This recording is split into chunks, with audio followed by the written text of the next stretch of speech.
रामचंद्र भगवान की जय। भगवान के चरणों में विराजमान होकर भगवान की मंगलमयी पुण्य गाथा हम सभी लोग 9 दिनों तक श्रवण करेंगे। सिर पर सीताराम फिकर फिर क्या करना। भगवान के आश्रित होकर हम चिंता से मुक्त हो जाएं, यही सारे शास्त्रों का एकमात्र लक्ष्य है। श्रीमद् भगवत गीता में भी अंतिम वचन भगवान का यही है, मां शुचः सर्वधर्मान् परित्यज्य मामेकं शरणं व्रज। इस श्लोक में भी अंतिम भगवान का वचन यही है, मां शुचः, चिंता मत करो, तुम चिंता छोड़ दो, सब कुछ मैं कर रहा हूं।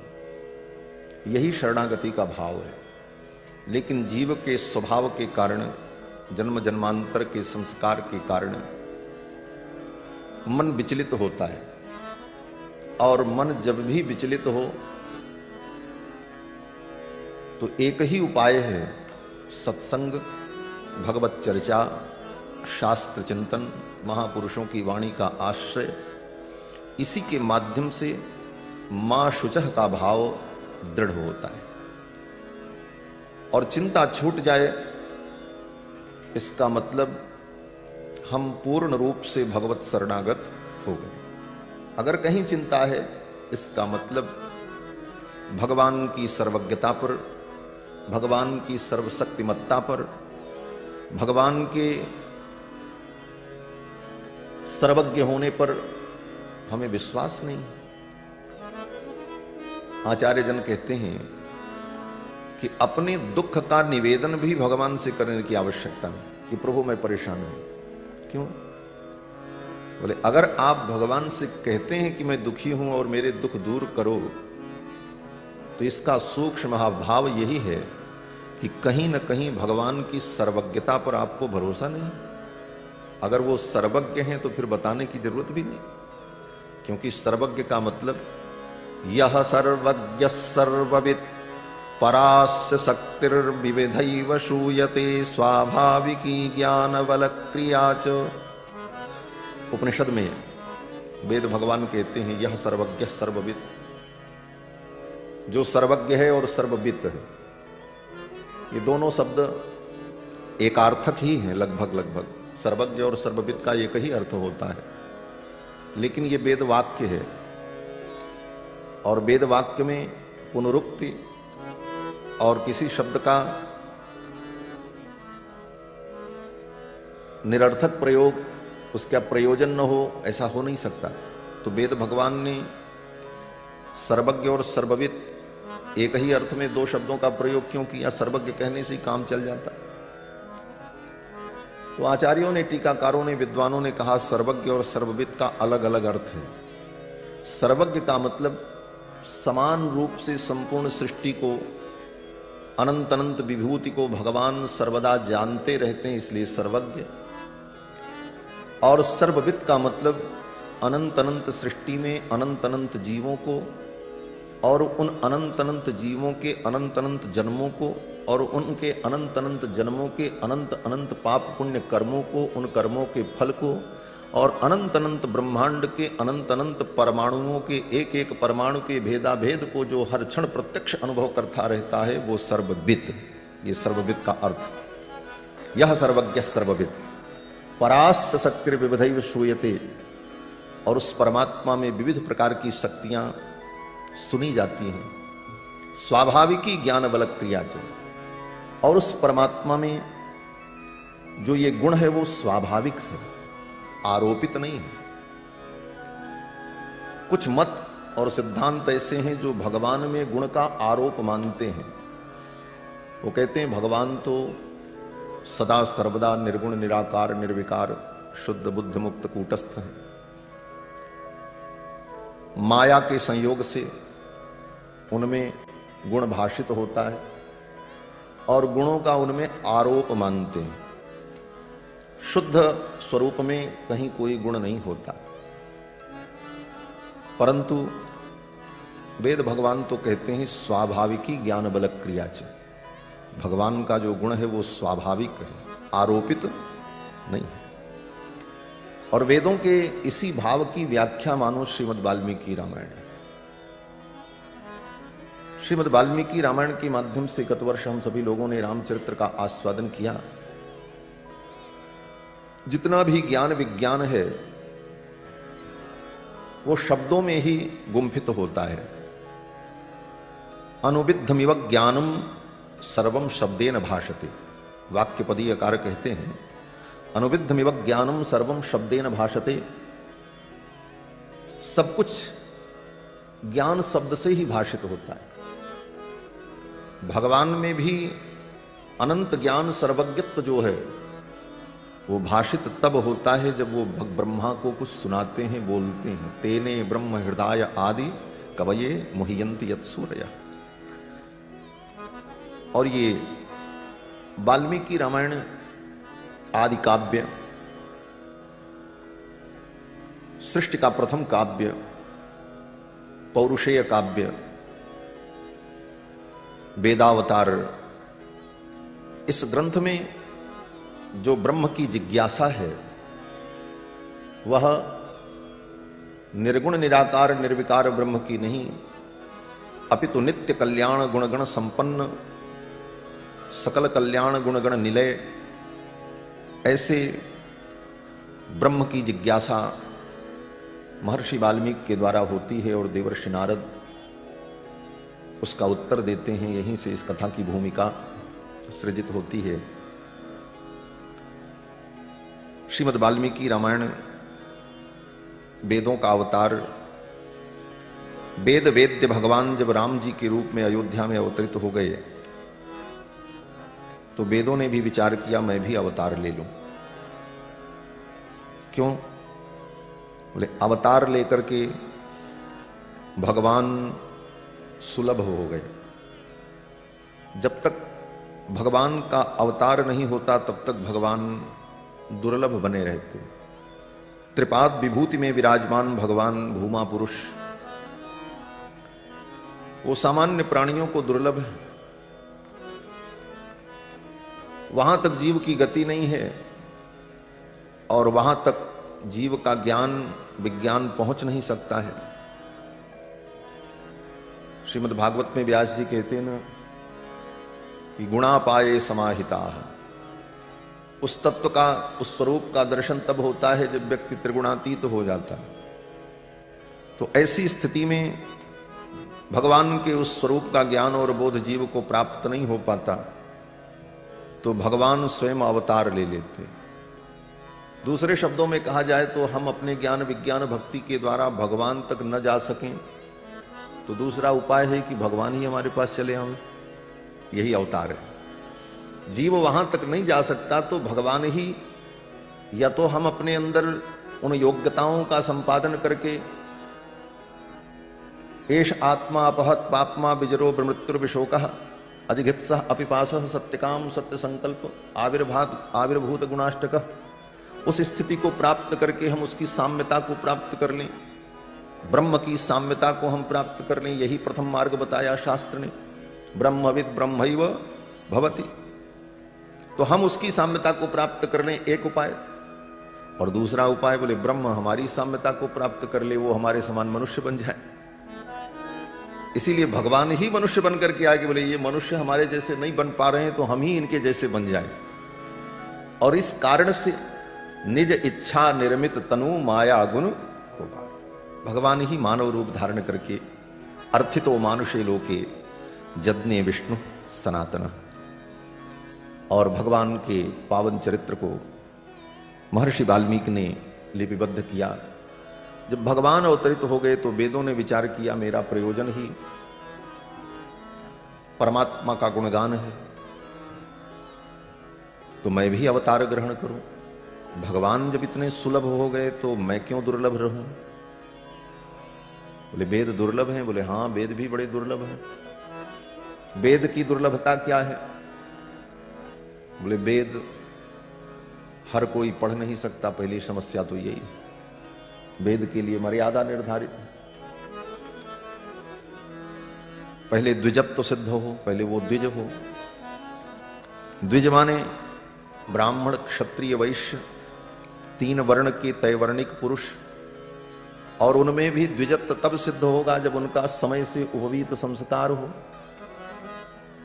और उपवीत संस्कार के बाद संध्या वंदनादि नृत्य कर्म को करते हुए वो स्वाध्याय करें गुरुमुख के द्वारा। गुरुमुख उच्चारण पूर्वक शब्द राशि ग्रहण, यह परंपरा। इस परंपरा से वेद का अध्ययन करें तब उनको वेद ज्ञान प्राप्त हो। तो वेद भी सबके लिए सुलभ नहीं और सब काल में सुलभ नहीं। वेद हमेशा पढ़ नहीं सकते। पढ़ना भी हो तो मुहूर्त हो, काल हो, अनध्याय न हो, अनवसर न हो। तो वेद भगवान ने भी विचार किया कि जब भगवान परमात्मा सर्व सुलभ हो गए तो मैं ही दुर्लभ क्यों रहूं, मैं भी सुलभ हो जाऊं। तो वेद भगवान भी सुलभ हो गए। और सुलभता तभी आती है जब व्यक्ति अवतरित होता है। जैसे भगवान अवतार लेकर सुलभ हुए, तो वेद भगवान ने भी अवतार ले लिया। किस रूप में? बोले रामायण के रूप। ये रामायण वेदावतार है। चारों वेद रामायण के रूप में अवतरित हो गए। और कितना सुंदर संयोग है, भगवान एक है, निर्विवाद, इसमें कोई विवाद नहीं। इसमें तो विवाद है कि भगवान सगुण है कि निर्गुण है, हम में और भगवान में भेद है कि अभेद है। बोले इसमें विवाद है, आज तक चल रहा है और चलता रहेगा। विद्वानों का मत कभी रुकेगा नहीं, ये चलता रहेगा। ब्रह्म और जीव के भेद अभेद को लेकर, उसके निर्गुणत्व सगुणत्व को लेकर, उसके साकार निराकारत्व को लेकर ये मत मतांतर चलते रहेंगे, लेकिन ब्रह्म एक है, इसमें कोई विवाद नहीं। ये निर्विवाद विषय है। ब्रह्म एक है, एकमेवाद्वितीयम्। लेकिन वो एक ब्रह्म परमात्मा जब अयोध्या में अवतरित हुए तो 4 हो गए। कृत्वात्मानं चतुर्विधम, एक ही ब्रह्म चतुर्विध हो गए। चतुर्धागाद हरि, भगवान हरि 4 रूपों में प्रकट हो गए। तो वेदों ने विचार किया कि जो भगवान परमात्मा एकमेवाद्वितीयम् और वो 4 रूपों में प्रकट हो गए, तो हम तो पहले से ही 4 रूप हैं, ऋग्वेद, यजुर्वेद, सामवेद, अथर्ववेद। तो वेदों ने विचार किया कि जो एक भगवान 4 रूप में प्रकट हो गए, तो हम चारों मिलकर के एक रूप में प्रकट हो जाएं। और चारों वेद ही एक रूप में रामायण के रूप में अवतरित हो गए। ये रामायण वेदावतार है। वेद वेद्ये परे पुंसी जाते दशरथात्मजे, वेद प्राचेदसादासीत् साक्षात् रामायणात्मना। चारों वेद ही प्राचेतस महर्षि वाल्मीकि के द्वारा रामायण के रूप में अवतरित हुए और सबके लिए सुलभ हो गए। पहले वेद केवल द्विजों के लिए सुलभ थे, लेकिन रामायण के रूप में चारों वेदों का अवतार हुआ तो ये सबके लिए सुलभ हो गए। किनके लिए सुलभ हो गए? नारद जी कहते हैं, पठन द्विजो बाग वृषभत्वमीयात् स्यात् क्षत्रियो भूमिपतित्वमीयात् वणिक जन पण्य फलत्वमीयात् जनश्च शूद्रोपि महत्वमीयात्। ये जितना भाव है ये केवल अपि का भाव है। जनश्च शूद्रोपि, अपि से ये सब व्यंजित है। अर्थात ये रामायण सबके लिए, स्त्री पुरुष बाल वृद्ध, ब्राह्मण क्षत्रिय वैश्य शूद्र, सभी वर्ण के लोग इस रामायण को पढ़कर परम कल्याण को प्राप्त कर सकते हैं, परम तत्व का बोध प्राप्त कर सकते हैं। तो वेद भगवान रामायण के रूप में अवतरित हो गए। महर्षि वाल्मीकि के द्वारा। और ये ग्रंथ रामायण श्री जानकी जी का महान चरित्र है, किशोरी जी का महान चरित्र है। कृत्स्नम रामायणम काव्यम सीतायाश्चरितम महत्। ये सीता जी का महान चरित्र रामायण गत वर्ष हम सभी लोगों ने संभवतः बालकांड तक की ही कथा हो पाई थी, जहां तक मुझे याद है। और राम जी के विवाह तक का प्रसंग हुआ और उसके आगे थोड़ी चर्चा हुई थी। श्रीमद् वाल्मीकि रामायण में शरणागति विशेष रूप से प्रतिपादित है और धर्म, वर्ण धर्म, यज्ञ धर्म और भी अनेकानेक विषय श्रीमद् वाल्मीकि रामायण में कथा के माध्यम से, भगवत चरित्र के माध्यम से वाल्मीकि जी ने प्रस्तुत किया है। सर्वप्रथम एक सर्ग में महर्षि वाल्मीकि ने संक्षिप्त रामायण का वर्णन किया है, जिसका नाम मूल रामायण है। और इस रामायण का ही एक नाम रामचरित भी है। नारद जी कहते हैं कि इदम पवित्रम पापघ्नम पुण्यम वेदैश्च सम्मितम यह पठेत रामचरितम सर्व पापैहि प्रमुच्यते। मूल रामायण में इसका दूसरा नामकरण करते हैं वाल्मीकि जी, यह पठेत रामचरितम, इसका नाम रामचरित भी है। बोले तो नाम तो रामायण है, फिर रामचरित कहां है? तो वाल्मीकि जी ने कहा उनकी वाणी परम सत्यवाणी है, तो अपनी ही वाणी को सत्य करने के लिए श्री वाल्मीकि जी ही इस कलयुग में गोस्वामी तुलसीदास जी के रूप में प्रकट हुए और उन्होंने उसी का भावानुवाद जब किया तो उसका नाम रखा रामचरित मानस। ये रामचरित इसीलिए क्योंकि रामायण के दो नाम हैं, रामायण और रामचरित। तो रामायण नाम से तो संस्कृत में ये काव्य और रामचरित नाम से वाल्मीकि जी ही तुलसीदास जी के रूप में प्रकट होकर इसे लिखते हैं। श्री गोस्वामी नाभादास जी महाराज भक्तमाल में गोस्वामी तुलसीदास जी के चरित्र का जब वर्णन करते हैं तो यही कहते हैं कि कलि कुटिल जीव निस्तार हित वाल्मीकि तुलसी भयो। कलि कुटिल जीव निस्तार हित वाल्मीकि तुलसी भयो। कलि कुटिल जीव निस्तार हित वाल्मीकि तुलसी भयो। संसार अपार के पार को सुगम रूप नव कालयो। संसार अपार के पार को सुगम रूप नव कालयो। कलि कुटिल जीवन निस्तार हित वाल्मीकि तुलसी भयो। कलि कुटिल जीवन निस्तार हित वाल्मीकि तुलसी भयो। हाँ वाल्मीकि तुलसी भयो। वाल्मीकि तुलसी। कलि कुटिल जीव निस्तार हित वाल्मीकि तुलसी भयो। कलयुग के प्राणियों का निस्तार करने के लिए ही वाल्मीकि महर्षि तुलसीदास जी के रूप में पुनः प्रकट हुए और जिन्होंने मानस की रचना की, श्री रामचरित मानस, श्री रामचरितम यह पठेत सर्व पापैहि प्रमुच्यते।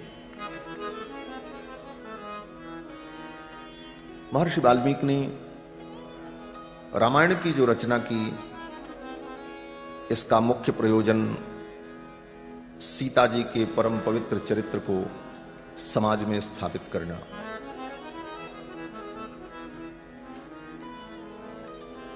सीता जी के चरित्र पर लोगों को संदेह हुआ। अयोध्या में विविध प्रकार की वार्ताएं होने लगीं और ये बात प्रभु श्री राम तक पहुंची तो भगवान श्री राम ने श्री जानकी जी को वाल्मीकि महर्षि के आश्रम में भेज दिया, जिसको सीता निर्वासन कहते हैं। इस बात को लेकर बड़े बड़े विद्वान, कुछ लोग सीता निर्वासन को प्रामाणिक नहीं मानते, कहते हैं ये प्रक्षिप्त है। आजकल एक प्रक्षिप्तवाद का भूत प्रकट हुआ है।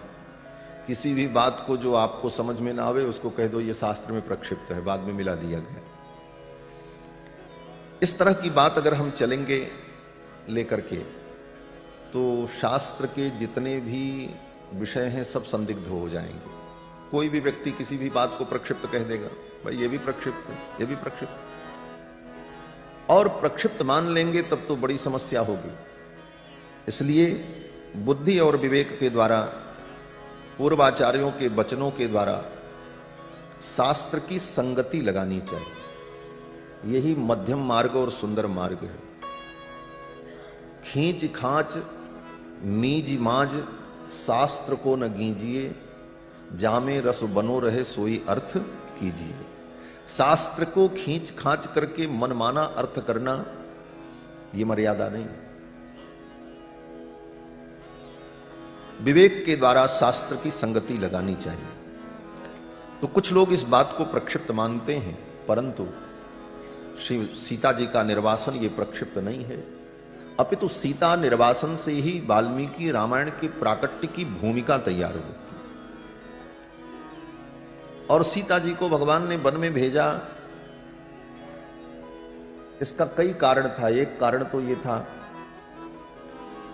कि श्री जानकी जी की स्वयं की इच्छा भी थी वन में जाने की। जब वो अंतर्वतनी थी तो एक दिन श्री जानकी जी ने भगवान से कहा, प्रभु मेरी इच्छा है कि मैं कुछ दिन महात्माओं के आश्रम में रह करके सत्संग करूं, ऋषि मुनियों के बीच में रहने की इच्छा हो रही है। तो भगवान ने कहा ठीक है, इसकी कोई व्यवस्था होगी। और तब तक ये घटना घटित हो गई। सीता जी के विषय में अयोध्या में विविध प्रकार की चर्चा होने लगी। तो भगवान ने सोचा चलो ये भी एक बहाना अच्छा है, सीता जी जाना चाहती थी, एक बहाना बन गया। और दूसरा कारण यह भी था जो गोस्वामी जी महाराज वर्णन करते हैं कि श्री दशरथ जी महाराज ने जब अपने प्राणों का त्याग किया राम जी के वियोग में, तो श्री दशरथ जी महाराज की आयु शेष बची थी। वो तो राम जी के वियोग में उनके प्राण चले गए। स्वाभाविक आयु पूर्ति नहीं थी,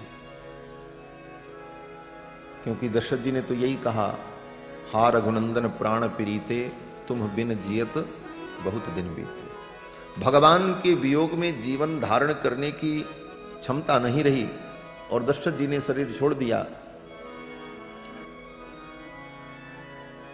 उनकी आयु जो शेष बची थी वो आयु अपने रघुनाथ जी को दे करके दशरथ जी चले गए। तो पिताजी के आयु को भोगने का जब समय आया, पिता की आयु का भोग जब प्रारंभ हुआ राम जी की लीला में, उनकी इस यात्रा में, तो भगवान श्री राम ने विचार किया कि पिताजी की आयु का मैं भोग करूं, उस समय जानकी मेरे साथ रहें, ये मर्यादा नहीं होगी, क्योंकि पिता की आयु का भोग है और पिता के लिए तो जानकी पुत्रवधू है। ऐसी स्थिति में जानकी मुझसे दूर रहें, यही अच्छा होगा। और इसी योजना के तहत भगवान ने श्री जानकी जी को वन में भेज दिया। यह भी एक कारण था। गोस्वामी जी महाराज कहते हैं कि पितु आयु को पुनि भोगिबे को किए बने बनाव, जानकी परिहरे बिनु नाही अनघ उपाव।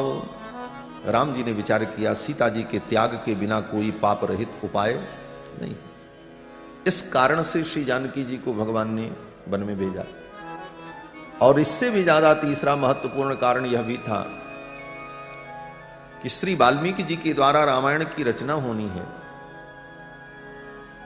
वेदावतार होना है। तो जब तक भगवान की करुणा वाल्मीकि जी पर नहीं होगी, तब तक वाल्मीकि जी के द्वारा ये महान कार्य कैसे हो सकता है। तो भगवान ने अपनी करुणा को, भगवान की साक्षात करुणा कौन है बोले श्री जानकी जी। श्री जानकी जी साक्षात भगवान की कृपा है। माया दंभे कृपायाम च, माया का अर्थ होता है दंभ और कृपा। और ये जानकी जी कौन है बोले भगवान की माया है।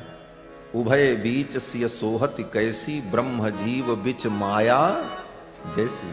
उभय बीच सिय सोहति कैसी, उभय बीच सिय सोहति कैसी, ब्रह्म जीव बिच माया जैसी, ब्रह्म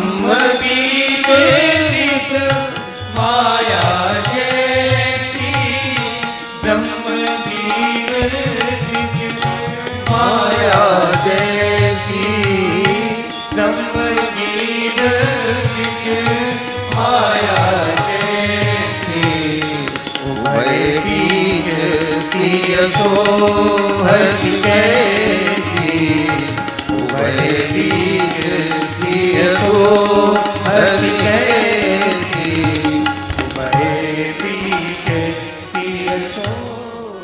भगवान श्री राम और कुमार लक्ष्मण के बीच में जानकी जी, वन के प्रसंग का ये वर्णन है।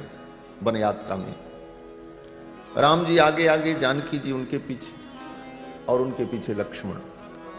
ब्रह्म और जीव के बीच में श्री जानकी जी हैं। कौन है? बोले माया। ब्रह्म जीव बीच माया जैसी। लक्ष्मण जी जीव हैं, प्रभु श्री राम ब्रह्म हैं, और श्री जानकी जी माया है। माया माने करुणा। माया दंभे कृपायाम च। तो भगवान की जो कृपा है वही जीव और ब्रह्म के बीच में कारण बनती है। जीव का कल्याण तभी होता है जब ब्रह्म की कृपा प्रकट हो, और जीव और ब्रह्म के बीच में जब कृपा मध्यस्थ होती है तभी जीव का कल्याण होता है। जब तक परमात्मा की कृपा न हो तब तक जीव का कल्याण हो ही नहीं सकता। अपने किसी साधन से जीव का कल्याण नहीं हो सकता, भगवान की कृपा और करुणा से ही जीव का कल्याण होता है। इसलिए जानकी जी साक्षात कृपा स्वरूपा हैं, भगवान की कृपा है, करुणा है। और अपनी करुणा को ही भगवान ने, मूर्तिमती करुणा को ही वाल्मीकि महर्षि के आश्रम में भेज दिया। जानि करुणा सिंधु भावी, विवश सकल बसाई। भगवान ने भावी को समझा क्या होने वाला है, और धरि धीर रघुवीर ही, श्री रघुवीर ने भोर ही लिए लखन बुलाई। सवेरे सवेरे अकस्मात लक्ष्मण को बुलाया राम जी ने। लक्ष्मण जी आए, बोले प्रभु क्या आज्ञा है? तो राम जी ने यही कहा कि तात तुरत ही साज स्यंदन, लेहु सी चढ़ाई। लक्ष्मण रथ तैयार करो और सीता को रथ में बैठा लो और जाओ। कहां जाना है? राम जी ने कहा बाल्मीक मुनीस आश्रम आयौ पहुंचाई। वाल्मीक मुनि के आश्रम में सीता को पहुंचा दो। तो सीता जी का भगवान ने त्याग नहीं किया, अपितु वाल्मीक मुनि के आश्रम में पहुंचा दिया। वाल्मीक मुनीस आश्रम आयौ पहुंचाई। और श्री लक्ष्मण जी ने श्री जानकी जी को वाल्मीकि मुनि के आश्रम में जब पहुंचाया, भगवान की मूर्तिमती करुणा कृपा वाल्मीकि जी के आश्रम में जब पधारी, तब महर्षि वाल्मीकि को प्रेरणा हुई और उन्होंने रामायण की रचना की। रामायण रचना का सामर्थ्य प्राप्त हुआ वाल्मीकि जी को। श्री जानकी जी की महिमा का जहां वर्णन है, हमारे आचार्यों ने वर्णन किया। कहते हैं देखो, जिस सरस्वती की एक कृपा दृष्टि से जड़ व्यक्ति भी बृहस्पति के समान हो जाता है,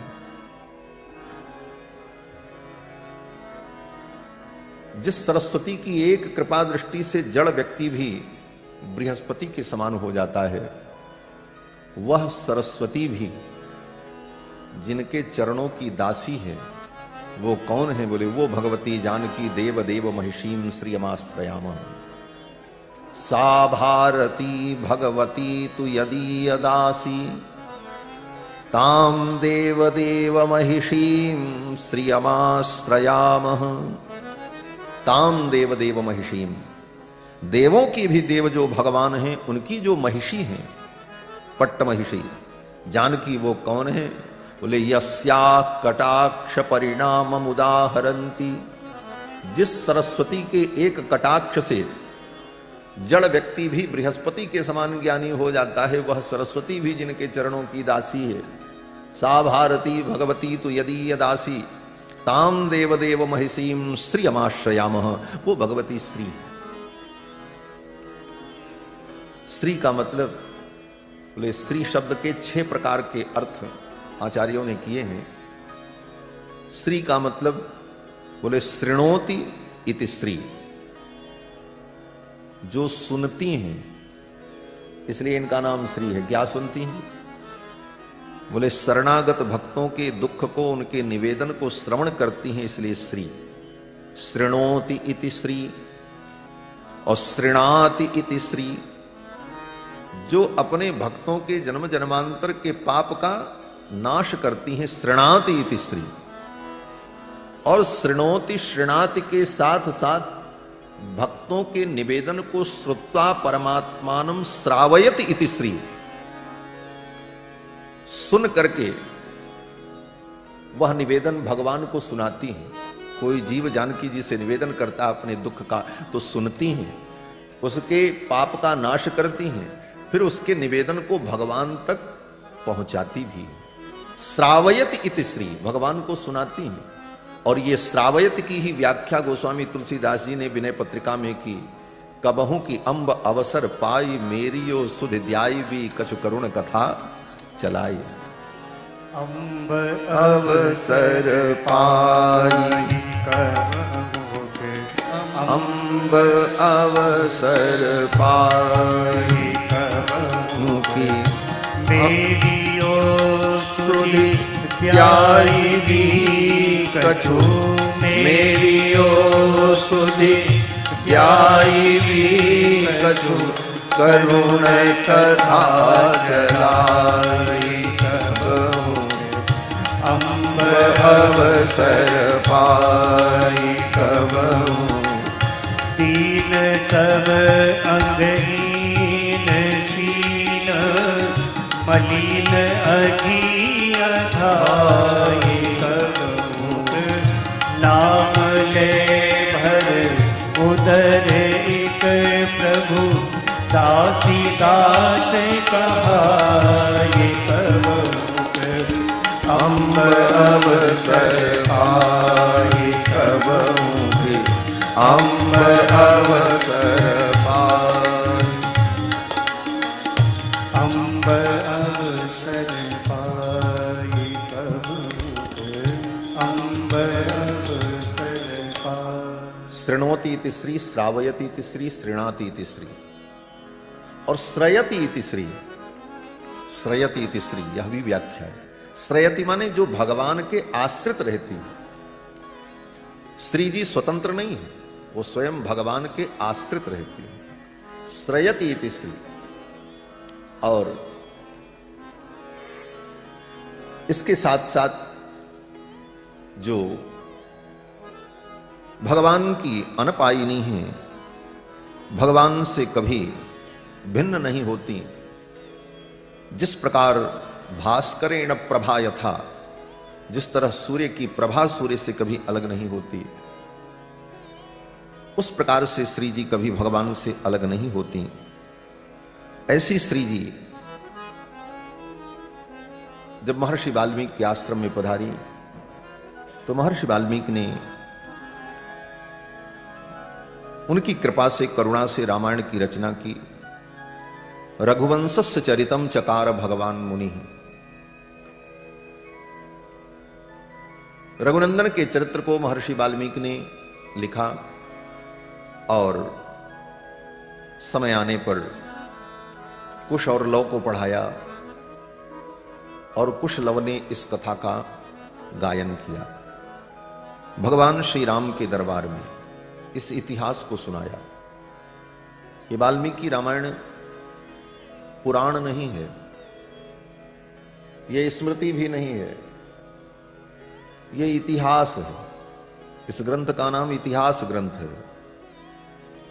और इतिहास ग्रंथ में हमारे सनातन धर्म में दो महान ग्रंथ हैं, एक वाल्मीकि रामायण, दूसरा महाभारत। एक त्रेता युग का इतिहास है, एक द्वापर का है। ये दोनों इतिहास ग्रंथ हैं। और इतिहास ग्रंथ की विशेषता होती है धर्मार्थ काम मोक्षाणाम उपदेश समन्वितम, जिसमें धर्म अर्थ काम मोक्ष इन चारों पुरुषार्थों का और इनकी प्राप्ति के उपाय का और इनके अधिकारी का निरूपण किया जाए।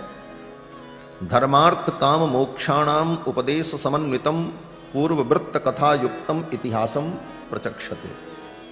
पूर्व वृत्त से युक्त जो इतिहास हो, वर्णन हो, उस ग्रंथ को इतिहास कहते हैं। ऐसा इतिहास ग्रंथ महर्षि वाल्मीकि रामायण ने रचा, लोग उसको सुनाया और लोग उसने इसे याद कर लिया। देखो ये लव कुश कहने की आदत पड़ गई है, तो लगता है लव बड़े हैं कुश छोटे हैं, क्योंकि उनका नाम पहले आ जाता है। लेकिन कुश बड़े हैं और लव छोटे हैं। कुशी लवौ तु धर्मज्ञौ राजपुत्रौ यशस्विनौ। कुश बड़े भाई हैं, लव छोटे हैं। इन दोनों भाइयों को महर्षि वाल्मीकि ने पूरी रामायण याद करा दी, कंठस्थ कर लिया। और इन्हीं को कंठस्थ क्यों कराया? बोले ये दोनों जब आए और वाल्मीकि जी के चरणों में प्रणाम किया, गुरुकुल में ही रहते थे, वहीं बड़े हुए, वहीं पले। तो जब दोनों ने आकर के प्रणाम किया तो महर्षि वाल्मीकि ने जब देखा तो बिंबाद दिवोत्थितौ बिंबौ राम देहात तथा परौ। कुश और लव को देखकर महर्षि वाल्मीकि को लगा, अरे ये तो राम जी जैसे हैं। सामान्यतया बिंब का प्रतिबिंब होता है, बिंब का प्रतिबिंब होता है, यह सिद्धांत है। और एक बिंब के अनेक प्रतिबिंब हो सकते हैं, लेकिन एक ही बिंब के अनेक बिंब हों, यह तो बड़ी अद्भुत बात है।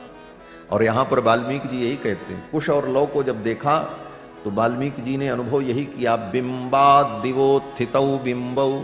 बिंब से बिंब प्रकट हुए, और एक बिंब नहीं, दो बिंब। राम देहात तथा परौ। भगवान श्री राम के ये पुत्र राम जी के ही समान, वैसी ही आकृति, प्रकृति, वाणी, सब कुछ। बिंबाद दिवोत्थितौ बिंबौ राम देहात तथा परौ भ्रातरौ स्वर संपन्नौ। और इन दोनों भाइयों का स्वर भी बड़ा मधुर है।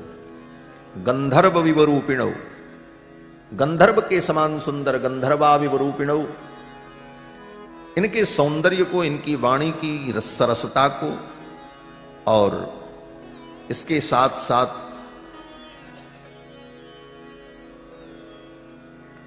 इनके शुद्ध उच्चारण को देखकर महर्षि वाल्मीकि ने इनको पूरी रामायण याद करा दी। और कुशलव ने संपूर्ण रामायण को याद कर लिया, और सबसे पहले वाल्मीकि महर्षि के आश्रम में ही रामायण का गान किया।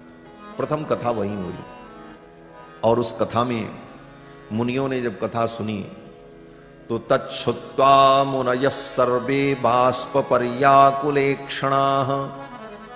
वे मुनि महात्मा भगवान की कथा को सुन करके कुश और लव के द्वारा सब महात्मा रोने लगे। कहीं ये वर्णन नहीं आया कि कथा सुन करके हंसने लगे, समाधि में चले गए, यही आया रोने लगे। बाष्प पर्याकुलेक्षणाः। जितने मुनि महात्मा थे सब रोने लगे, सबकी आंखों से अश्रुपात होने लगा। सच पूछो तो भगवान की कथा रोने के लिए ही होती है। कथा में जितना रोना आएगा उतना ही अंतःकरण शुद्ध होता चला जाए। श्री वेदव्यास जी महाराज कहते हैं, रुदंत्य भीक्षणम हसति क्वचिच्च विलज्ज उद्गायत नृत्यते च मद्भक्ति युक्ता भुवनम पुनाति। भगवान श्री कृष्णचंद्र कहते हैं भागवत में कि मेरी कथा सुनकर रुदंत्य भीक्षणम, बार बार रोना आवे, अभीक्षणम पुनः पुनः, हसति क्वचिच्च, हंसने का प्रसंग तो कभी कभार आता है, कोई ऐसा प्रसंग आ जाए हंसने वाला तो हंसी आ जाए, नहीं तो कथा में रोने का बड़ा महत्व है। भगवान की कथा सुनकर के हृदय द्रवीभूत हो और आंखों से अश्रुपात हो। हरि गुण मम गुण गावत पुलक शरीरा, गदगद गिरा नयन वह नीरा। मम गुण गावत पुलक शरीरा, मम गुण गावत पुलक शरीरा, गद गद गिरा नयन बहनीरा, गद गद गिरा नयन बहनीरा, गद गद गिरा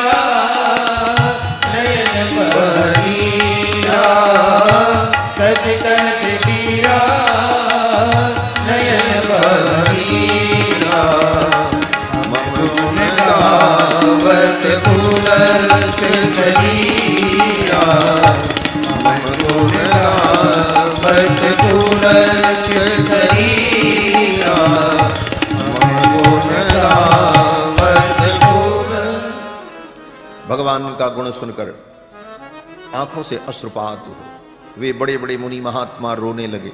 तच्छ्रुत्वा मुनयः सर्वे बाष्प पर्याकुले क्षणा साधु साधु भीतितावूचुः, सब ने कहा साधु साधु। ऐसी सुंदर कथा सुनाई। परम विस्मय मागताः, और सब परम विस्मित हुए। और सब महात्माओं ने कथा सुनाने वाले कुश और लव को उपहार दिया। किसी ने बलकल वस्त्र दिया, किसी ने यज्ञोपवीत दिया, कश्चित कमंडलुम प्रादात, किसी महात्मा ने कमंडल दिया। बोले इतनी बढ़िया कथा तुमने सुनाई, ये कमंडल बेटा तुम ले लो, तुम्हारे काम आएगा। किसी महात्मा ने अपना कमंडल दे दिया। और एक महात्मा कौपीनम अपरो मुनि, कथा सुनकर के इतने भाव विभोर हुए, कौपीन और वस्त्र दान दिया। बोले बेटा ये तुम्हारे उपयोग में आएगा। एक महात्मा बड़े विलक्षण थे, उन्होंने तो कथा सुनने के बाद अपनी कुल्हाड़ी, लकड़ी काटने वाला हथियार ले जाकर के व्यासपीठ पर चढ़ाया। बोले बेटा ये तुम ले लो। कुठारम अपरो मुनि, अब वो कौन से मुनि थे पता नहीं, लेकिन अपना कुठार ले जाकर के वहां भेंट कर दिया। और इस प्रकार से सभी महात्माओं ने, कुछ महात्मा तो ऐसे थे जिन्होंने भगवान लव और कुश को आशीर्वाद दिया। बोले बेटा मेरे पास तो कुछ नहीं है, लेकिन तपस्या का आचरण हमने किया है और मैं आशीर्वाद देता हूं तुम चिरंजीवी हो, स्वस्थ रहो और इसी प्रकार भगवान की कथा सुना करके हम भक्तों को आनंद देते रहो, ऐसा आशीर्वाद दिया। और कुशलव ने जब वाल्मीकि महर्षि के आश्रम में इस कथा का प्रथम बार गान किया, बाद में महर्षि वाल्मीकि कुश और लव को लेकर के नैमिषारण्य आए। और उस समय नैमिषारण्य में भगवान श्री राम का अश्वमेध यज्ञ चल रहा था। अश्वमेध यज्ञ 1-2 दिन का यज्ञ नहीं होता, 1 वर्ष लगता है, 365 दिन। पुनः प्राप्ते बसंते तु राज्ञो यष्टुम मनोभवत, पूरी एक बसंत ऋतु से दूसरे बसंत ऋतु तक 1 वर्ष की अवधि, इतना बड़ा यज्ञ हो रहा था नैमिषारण्य में। राम जी का संपूर्ण परिकर मंडल नैमिषारण्य में ही था, राज परिवार भी वहीं था। तो महर्षि वाल्मीकि कुश और लव को लेकर के वहीं पहुंचे और वहीं यज्ञस्थल पर कुश और लव ने राम कथा का गायन किया। राम जी ने देखा तो राम जी ने बुलवाया, बोले इन्हें बुला करके दरबार में ले आओ और ये दरबार में कथा सुनाएंगे, मैं भी सुनूंगा। वहीं राम जी का दरबार लगता था। और कुश लव आए और राम कथा का वर्णन प्रारंभ किया। राम जी स्वयं विराजमान होकर इस कथा को श्रवण करते। इस रामायण की, वाल्मीकि रामायण की यह सबसे बड़ी विशेषता है कि इस कथा को राम जी ने स्वयं सुना है और राम जी बैठ करके स्वयं सुनते। और प्रतिदिन 20 सर्ग की कथा कुश और लव सुनाते थे। 500 सर्ग पूरे वाल्मीकि रामायण में है, तो 20 सर्ग की रोज कथा हो तो 25 दिनों में ये कथा पूरी होती। कुश और लव प्रतिदिन 20 सर्ग की कथा सुनाते और कथा सुनने के बाद भगवान श्री राम पुनः अपने नित्य कृत्य में संध्या वंदन, अग्निहोत्रादि जो यज्ञ का कार्यक्रम चल रहा था उसमें प्रवृत्त होते। कुश लव ने जब कथा सुनाना प्रारंभ किया तो सर्वप्रथम अयोध्या की महिमा का वर्णन किया, क्योंकि अयोध्या से ही ये कथा शुरू होती है। और दूसरे शब्दों में अगर कहा जाए तो अयोध्या में भगवान का अवतार हुआ, तो भगवान के अवतार के पहले अयोध्या का अवतार हुआ, अयोध्या अवतरित हुई। भगवान के अवतार के पहले अयोध्या का अवतार हुआ। बोले अयोध्या का भी अवतार हुआ? बोले हाँ। अयोध्यापुरी क्या है? बोले भगवान के निज धाम वैकुंठ का जो हृदय है वही अयोध्या है। और इस अयोध्यापुरी को इक्ष्वाकु मनु ने भगवान से मांगा और भगवान वैकुंठनाथ ने वैकुंठ के हृदय को, अयोध्यापुरी को इक्ष्वाकु मनु को दिया और इक्ष्वाकु मनु उस अयोध्यापुरी को लेकर के इस धरती पर आए। यायोध्या जगती तले तु मनुना वैकुंठतो ह्यानिता, याचित्वा निज सृष्टि पालन परम वैकुंठनाथम प्रभुम। श्री वैकुंठनाथ प्रभु से मांगकर, याचना करके अयोध्यापुरी को लाए और अयोध्यापुरी का इस धरती पर अवतार हुआ। पहले अयोध्यापुरी उतरी तब अयोध्यानाथ आए। बोले पहले अयोध्या आवे तब ना अयोध्यानाथ। अयोध्या ही नहीं रहेगी तो फिर अयोध्यानाथ कौन बनेगा? तो सर्वप्रथम अयोध्या का अवतरण हुआ और अयोध्यापुरी का बड़ा विशद वर्णन कुश और लौ ने किया। अयोध्या की महिमा का वर्णन किया। 12 योजन लंबी और 3 योजन चौड़ी अयोध्यापुरी, जिस अयोध्यापुरी में बड़ी बड़ी अट्टालिकाएं, बड़े बड़े प्रासाद, बड़े बड़े उपवन और देवताओं की नगरी अयोध्या, देवानाम पूह अयोध्या। और दूसरे शब्दों में कहा जाए तो विश्व की प्रथम नगरी अयोध्या। विश्व में प्रथम नगरी अगर कोई है तो अयोध्या है। सबसे पहले धरती पर अयोध्या नगरी का ही प्रादुर्भाव हुआ और अयोध्या पधारी। और अयोध्या को एक गौरव यह भी प्राप्त है कि सारे विश्व की राजधानी होने का गौरव अयोध्या को प्राप्त है। दुनिया के जितने बड़े बड़े नगर हैं, कोई किसी देश की राजधानी होगी, कोई किसी प्रदेश की राजधानी होगी, लेकिन सारी पृथ्वी की राजधानी अगर कोई है तो वो अयोध्या है, जहां के राजा संपूर्ण पृथ्वी पर शासन करते हैं। ये अयोध्या चक्रवर्ती सम्राट की पावन भूमि अयोध्या नगरी। अयोध्या का वर्णन किया। फिर अयोध्या में श्री राम जी के प्राकट्य का वर्णन। आज की कथा में केवल पूर्व कथित प्रसंग को केवल संक्षेप में हम निवेदन करेंगे, क्योंकि आगे फिर बढ़ना है। इस वर्ष जो अवसर मिला है उस अवसर का उपयोग करते हुए आगे की कथा का विस्तार हो। तो अभी तो केवल पूर्व वृत्त का संक्षिप्त वर्णन। सर्वप्रथम अयोध्यापुरी का वर्णन, फिर श्री दशरथ जी महाराज के द्वारा पुत्र प्राप्ति के लिए अश्वमेध यज्ञ, और अश्वमेध यज्ञ के बाद पुत्र कामेष्टि यज्ञ।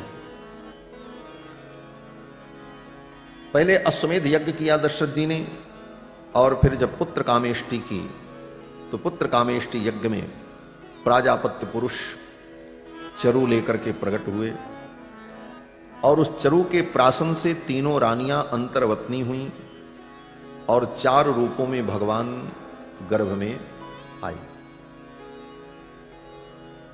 इसके पहले भगवान ने ब्रह्मादिक देवताओं से कहा कि आप लोग निश्चिंत हो जाओ, मैं रावण के वध के लिए अवतार लेने जा रहा हूं,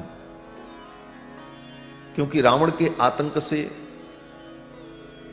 संपूर्ण ब्रह्मांड त्रस्त था। ब्रह्मादि देवता भी रावण के आतंक से त्रस्त थे। तो भगवान दशरथ जी के पुत्र कामेष्टि यज्ञ में ही भगवान प्रकट हो गए। श्रीमद् रामचरितमानस में तो गोस्वामी जी ऐसा वर्णन करते हैं कि देवताओं ने प्रार्थना की ब्रह्मलोक में जाकर के, ब्रह्मा जी के नेतृत्व में सब लोगों ने प्रार्थना की, जय जय सुरनायक जन सुखदायक प्रणतपाल भगवंता, गो द्विज हितकारी जय असुरारी सिंधु सुता प्रियकंता। और देवताओं ने जब प्रार्थना की तो भगवान प्रसन्न हुए, लेकिन भगवान प्रकट नहीं हुए। प्रसन्न हुए, भगवान प्रकट नहीं हुए, भगवान की वाणी प्रकट हुई। गगन गिरा गंभीर भई हरनि शोक संदेह।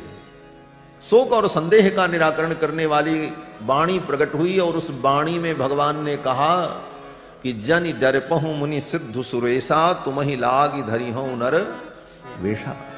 अनसन सहित मनुज अवतारा, लई हो दिनकर वंश उदारा। कश्यप अदिति महातप कीना, तिनको मैं पूरब बर दीना, ते दशरथ कौशल्या रूपा, कौशलपुरी प्रगट नर भूपा, तिनके गृह अवतरी हूं जाई। उनके घर में मैं अवतार लूंगा। इतनी बड़ी बात भगवान ने कही, लेकिन स्वयं प्रकट नहीं हुए। लेकिन वाल्मीकि रामायण की दृष्टि दूसरी। यहां पर देवताओं ने जब प्रार्थना की, और प्रार्थना की तो बात ही छोड़ दो, प्रार्थना भी नहीं की, प्रार्थना भी नहीं की, केवल चर्चा कर रहे थे अपने अपने दुख की। देवता लोग कहां? बोले दशरथ जी के पुत्र कामेष्टि यज्ञ में सब देवता एक दूसरे से अपना रोना रो रहे थे। जैसे कई पीड़ित व्यक्ति बैठ जाएं तो आपस में अपना अपना दुख बांटते हैं, उसी प्रकार सब देवता अपना दुख बांट रहे थे एक दूसरे से। और बीच में ब्रह्मा जी बैठे थे पितामह, और सबका दुख क्या था? बोले एक ही समस्या सबकी थी, रावण। देवगुरु बृहस्पति ने कहा मेरी बड़ी दुर्दशा है। ब्रह्मा जी ने कहा आपकी समस्या क्या है? तो बृहस्पति ने कहा कहने के लिए मैं देवताओं का गुरु हूं, लेकिन रावण के यहां मेरा कितना अपमान है। रावण के नौकर मेरा अपमान करते हैं। रावण का सेवक कहता है कि स्वल्पम जल्प बृहस्पते जड़मते, अय जड़मती बृहस्पति, कम बोलो, ज्यादा मत बोलो। रावण का सेवक बृहस्पति को डांट देता है। स्वल्पम जल्प बृहस्पते जड़मते, नैसा सभा वज्रिण, ये इंद्र की सभा नहीं है, ये लंकेश की सभा है। बृहस्पति अपना दुख सुना रहे थे। चंद्रमा ने अपना दुख सुनाया। चंद्रमा ने कहा मेरी भी यही दशा है, रावण के सेवक हमको डांटते हैं। न बोल चंद्र मंद बुद्धि, इंद्र की सभा नहीं, ये इंद्र की सभा नहीं, ये रावण की सभा है। मंद बुद्धि चंद्रमा, चुप रहो। चंद्रमा बेचारे चुप हो गया। जब सब लोग अपना दुख वर्णन कर रहे थे तो ब्रह्मा जी से भी नहीं रहा गया। ब्रह्मा जी ने कहा हमारी भी स्थिति बड़ी विचित्र है। ब्रह्मा जी की क्या स्थिति थी? बोले ब्रह्मा जी महाराज समय से रावण के दरबार में जाकर के वेद का पाठ करते थे, उनकी यही ड्यूटी लगी थी। रावण भी साधारण नहीं था महाराज। ब्रह्मा भी समय से जाकर के रावण के दरबार में वेद मंत्र का पाठ करते थे, और वेद मंत्र का पाठ करके समय से चले आते थे। एक बात तो मैं जरूर कहूंगा कि रावण में हजारों दोष थे, लेकिन कुछ गुण भी थे। गुण ये था कि रावण को वेद में निष्ठा थी। वेद की निष्ठा उसकी बड़ी विलक्षण थी। स्वयं वेद का अध्ययन किया था और वैदिक धर्मों का पालन भी करता था। संध्या वंदन अग्निहोत्रादि सारे धर्म को करता था, और नित्य प्रति रावण के यहां वेद पाठ होता था। सुंदरकांड में वर्णन है, हनुमान जी महाराज जब लंका जाते हैं और श्री जानकी जी को ढूंढ रहे थे, तो सवेरे जब ब्रह्म मुहूर्त हुआ तो हनुमान जी ने क्या देखा? बोले सुस्राव ब्रह्म घोषान सविरात्रे ब्रह्म राक्षसान। उन ब्रह्म राक्षसों के घर में सवेरे सवेरे वेद पाठ हो रहा था, सब वेद पढ़ रहे थे। रावण में दोष यही था कि स्वयं धर्म करता था, लेकिन दूसरे को धर्म करने नहीं देना चाहता। ये सबसे बड़ा दोष था। वो स्वयं धर्म का महत्व समझता था, और धर्म से ही उसने सब कुछ प्राप्त किया था। चाहे अमरत्व हो, जो भी वरदान मिला, शक्ति मिली, पराक्रम मिला, सब कुछ धर्म से और तप से ही उसने पाया। लेकिन उसका एक ही उद्देश्य था कि मेरे ही समान अगर दूसरे लोग भी धर्म का आचरण करके बलवान और सर्वश्रेष्ठ बन जाएंगे तो मेरी महत्ता समाप्त हो जाएगी। इसलिए दूसरा कोई धर्म न करे, हम केवल धर्म का फल प्राप्त करें। इसलिए किसी को धर्म करने नहीं देता था। ये उसका दोष था। जेहि जेहि देश धेन द्विज पावई, नगर गांव पुर आग लगावई। नगर गांव में आग लगा दो जहां कोई धर्म करे, यज्ञ करे। और वो स्वयं करता था। दूसरे शब्दों में कहो तो आज के बहुत से ऐसे नेताओं का नाम मैं बता सकता हूं जो मंच पर तो धर्म का विरोध करते हैं, लेकिन उनके घर में जाकर के देखो तो अनेक ब्राह्मण बैठ करके दुर्गा सप्तशती का पाठ करते, अनुष्ठान चलता है, रुद्राभिषेक होता, सारे काम करते, लेकिन राजनीतिक दृष्टि से लाभ लेने के लिए धर्म का विरोध करते। कहीं ना कहीं रावण की भी ऐसी ही विलक्षण स्थिति थी। तो रावण से सभी परेशान। ब्रह्मा जी की स्थिति, ब्रह्मा जी भी जाकर के रावण के दरबार में वेद पढ़ते थे, और कभी कभी ब्रह्मा जी समय से अगर पहले पहुंच जाएं बिफोर, तो वेद पाठ शुरू कर दें, तो रावण का सेवक आकर के ब्रह्मा जी को डांटता था, बोले अभी वेद पाठ का समय नहीं हुआ, समय से पाठ होगा, अब पहले कैसे शुरू कर दिया आपने? ब्रह्मन अध्ययनस्य नैष समय। रावण का सेवक कहता ब्रह्मन अध्ययनस्य नैष समय, यह अध्ययन का समय नहीं है। तूष्णीम बहिस्थीयताम, तब तक चुपचाप बाहर बैठो शांति से, जब समय होगा तब वेद पाठ। ये ब्रह्मा जी की स्थिति। गोस्वामी तुलसीदास जी वर्णन करते हैं कि वेद पढ़ें विधि शंभु सभीत पूजावन रावण सो नित आवे। वेद पढ़ें विधि, ब्रह्मा जी वेद पढ़ने जाते थे। सभीत पूजावन रावण सो नित आवे, भगवान शंकर भी समय से रावण के दरबार में पहुंच जाते थे अपनी पूजा करवाने के लिए, क्योंकि रावण शंकर जी का भक्त था। भगवान शंकर भी सोचते थे इस विपत्ति को अपने घर बुलाने से अच्छा है हम ही इसके घर चले जाएं। भगवान शंकर ने सोचा ये मेरे यहां आएगा पूजा करने के लिए, पता नहीं कौन सा उपद्रव खड़ा कर दे, इससे अच्छा है हम ही इसके यहां चले जाएं। क्योंकि पहले रावण ही जाता था भगवान शंकर की पूजा करने के लिए कैलाश। एक दिन गया पूजा करने, क्या बुद्धि हुई, पूजा करने के बाद उसने सोचा मेरे आराध्य जिस कैलाश पर बैठे हैं, ये कैलाश उनको धारण करता है, इस कैलाश को ही मैं उठा करके धारण करूं तब मेरी महिमा हो। बस 2 हाथ लगाया और कैलाश को उठाया। कैलाश को जब उठाया, कैलाश हिला। भगवती पार्वती भगवान शंकर के अंक में विराजमान थी, वामांके च विभाति भूधर सुता। पार्वती जी ने कहा नाथ ये क्या हुआ? भगवान शंकर ने कहा, पार्वती जी ने पूछा नाथ ये क्या हुआ, भूकंप आ रहा है? तो भगवान शंकर ने कहा भूकंप नहीं आ रहा, चेला आ गया है। तो जिस चेला के आने से, जिस शिष्य के आने से गुरुजी के घर में भूकंप आ जाए, ऐसा चेला तो ना आवे तभी भला है महाराज। इसलिए भगवान शंकर ने कहा तुम वहीं रहो, हम समय से आ जाएंगे, हमारी पूजा कर लेना। रावण ने कहा ये तो और अच्छी बात है, आप मेरे यहां पधारेंगे, मेरा घर पवित्र होगा, मेरी लंका पवित्र होगी। और समय से भगवान शंकर पहुंच जाते थे। वेद पढ़े विधि शंभु सभीत पूजावन रावण सो नित आवे, ये स्थिति थी।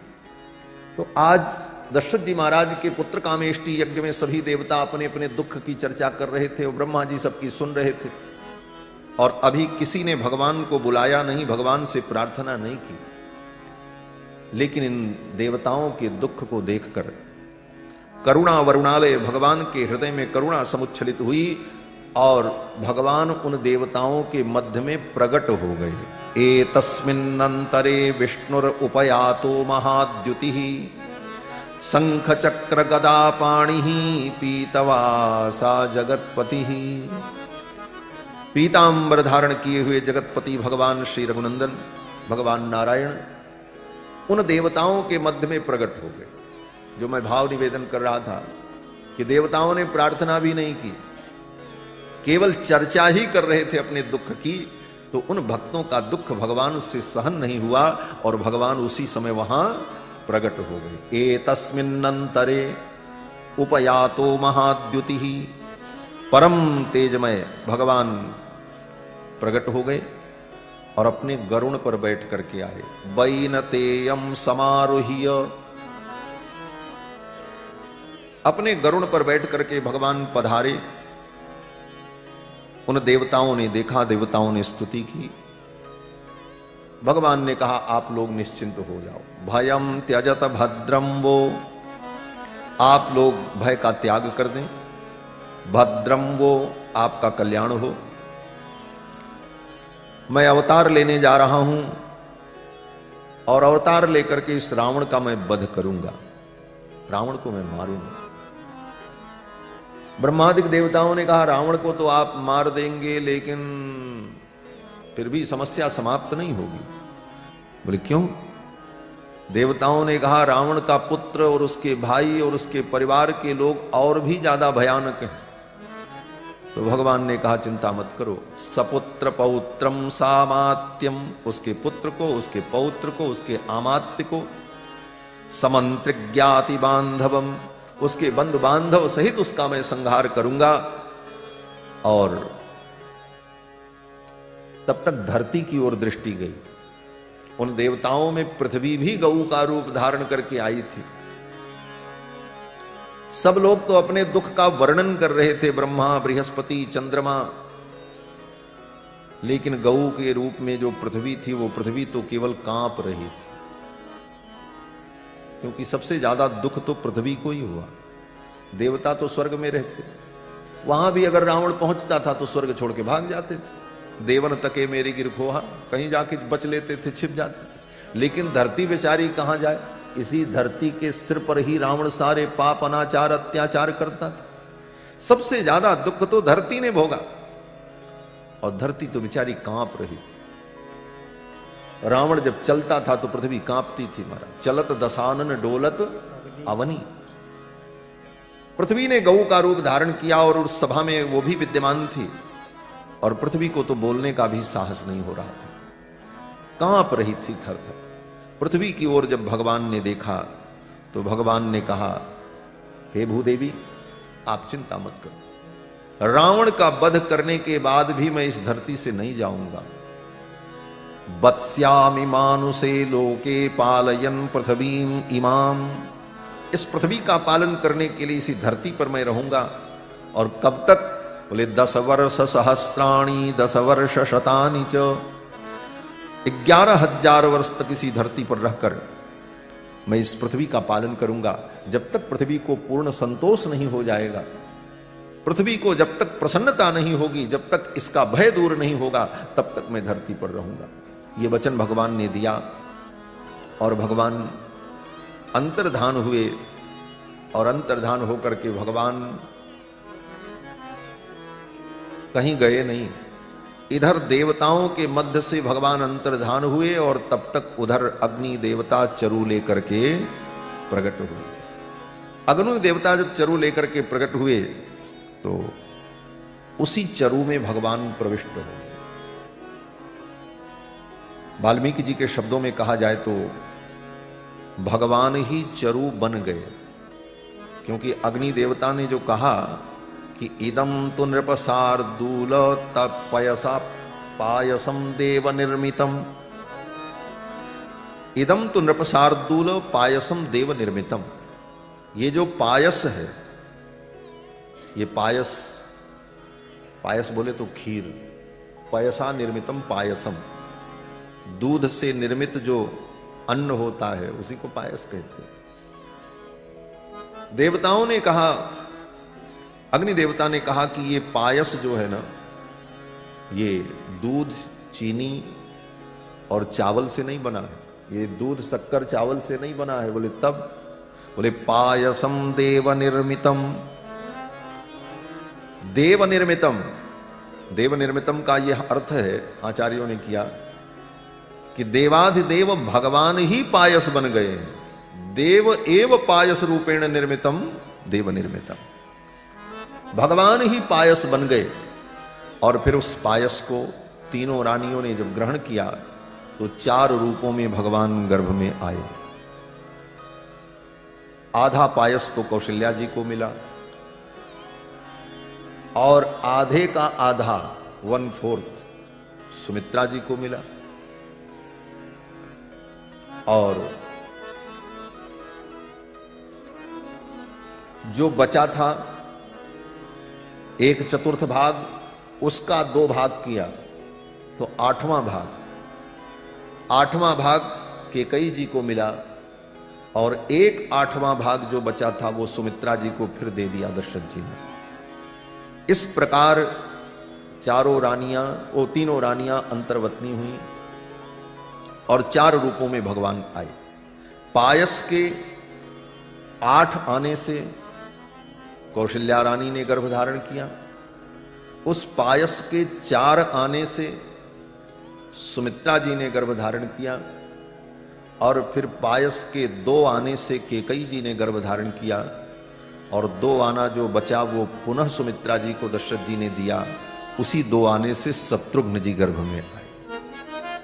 इस प्रकार देव निर्मित उस पायस के विभाग से 3 रानियां अंतर्वत्नी हुई और भगवान जब गर्भ में आए तो उसी दिन से परम आनंद होने लगा। महाराज जा दिन ते हरि गर्भ ही आए, जा दिन ते हरि गर्भ ही आए, सकल लोक सुख संपत्ति छाए। मंदिर मह सब राजई रानी, मंदिर मह सब राजई रानी, हो हासिल तेज की खानी। कछुक काल चल गयो, सुख जुत कछुक काल चल गयो, यही प्रभु प्रकट सो अवसर भयो, यही प्रभु प्रकट सो अवसर भयो। योग लगन ग्रह भारती की सकल भय अनुकूल, योग लगन ग्रह भारती की सकल भय अनुकूल, चर अनुचर हर्ष जुटे राम जन्म सुख मूल, चर अनुवचन हर्ष जुटे राम जन्म सुख मूल, हाँ राम जन्म सुख मूल, राम जन्म सुख मूल। भगवान गर्भ में आए, धीरे धीरे समय बीत गया। और कितना समय बीता? 11 महीने 24 दिन। साधारण बालक तो 9 महीने 10 महीने गर्भ में रहता है, लेकिन यहां माताओं ने जो गर्भ धारण किया 11 महीने 24 दिन। और जब 25वां दिन आया तब भगवान का प्राकट्य हुआ। 9वीं भौम बार मधुमास, 9वीं तिथि मधुमास पुनीता। 9वीं तिथि चैत्र शुक्ल पक्ष, मंगलवार दिन, पुनर्वसु नक्षत्र, वो मंगलमयी बेला आ गई। ततो यज्ञे समाप्ते तु ऋतूनाम षट् समत्ययुः। यज्ञ की समाप्ति के बाद 6 ऋतुएं बीत गईं। 6 ऋतु का मतलब पूरा 1 वर्ष। केवल 6 दिन बचा है वर्ष पूरा होने में। और तब भगवान के प्राकट्य की वो मंगल बेला आई। चैत्र शुक्ल पक्ष, मंगलवार दिन, अभिजित मुहूर्त, पुनर्वसु नक्षत्र, और मध्याह्न में दिन के ठीक 12 बजे भगवान मां कौशल्या के सम्मुख चतुर्भुज रूप में प्रकट हो गए। जैसे मां देवकी के सामने भगवान प्रकट होते हैं, तमद्भुतम बालकमंबुजे क्षणम चतुर्भुजम शंख गदार युधायुधम, श्रीवत्सलक्ष्मं गलशोभि कौस्तुभम पीतांबरम सांद्रपयोद सौभगम। उसी प्रकार मां कौशल्या के सम्मुख भगवान चतुर्भुज रूप में प्रकट हो गए। भय प्रकट कृपाला दीन दयाला कौशल्या हितकारी। भगवान मां कौशल्या के सम्मुख जब प्रकट हुए तो मां कौशल्या ने भगवान को देखा, स्तुति की। और स्तुति जब की तो भगवान ने कथा सुनाई। कही कथा सुहाई मातु बुझाई। कथा सुना करके अपनी मैया को बुझाया, समझाया, बुझाया, सब बताया। कही कथा सुहाई मातु बुझाई। क्या समझाया? बोले जिस कारण से भगवान का अवतार हुआ, भगवान क्यों अवतार लेकर के आए, सब कारण भगवान ने बताया। मैया ने कहा तो आप मेरे पुत्र बनकर के आए हैं। भगवान ने कहा हाँ। मैया ने कहा आप पुत्र बनकर के तो आए हैं, लेकिन पुत्र जैसे दिखते नहीं हैं, बाप जैसे दिख रहे हैं। कौन मानेगा कि आप मेरे बेटा हो? मैं अगर कहूंगी कि ये मेरे बेटा हैं तो लोग यही कहेंगे कि ये कौशल्या बावरी हो गई है। भगवान भी किसी के पुत्र होते हैं, वो भी 4 भुजा वाले। मम उर सो बासी यह उपहासी सुनत धीर मति थिर नर। लोग मेरा उपहास करेंगे। धीर गंभीर व्यक्ति जो है उनकी बुद्धि स्थिर नहीं रहेगी, लोग कहेंगे ये तो कौशल्या पागल हो गई, क्या बोलती। भगवान ने कहा हम तो आपके पुत्र बन करके आए हैं। तो मैया ने कहा अगर आप पुत्र बन करके आए हो तो पुत्र जैसे बन जाओ। भगवान ने कहा पुत्र बनने के लिए क्या करना पड़ता। मैया ने कहा पुत्र बनना है तो ये 2 हाथ जो फालतू है इसको हटाओ, एक्स्ट्रा 2 हाथ जो इसकी क्या जरूरत है, 2 हाथ ही पर्याप्त हैं। भगवान ने अपनी 2 भुजाओं को अंतर्हित कर दिया। बोले अब हम बालक बन गए। मैया ने कहा अभी भी बालक नहीं बने। बोले क्यों। बोले अभी तो आपके अंग पर इतने आभूषण और वस्त्र हैं और आप इतने बड़े हो, आप बालक बन जाओ। भगवान छोटे से बालक बन गए। भगवान ने कहा अब हम बालक हो गए। मैया ने कहा अभी भी नहीं हुए। क्यों। बोले अभी तो आपके मुख में दांत है।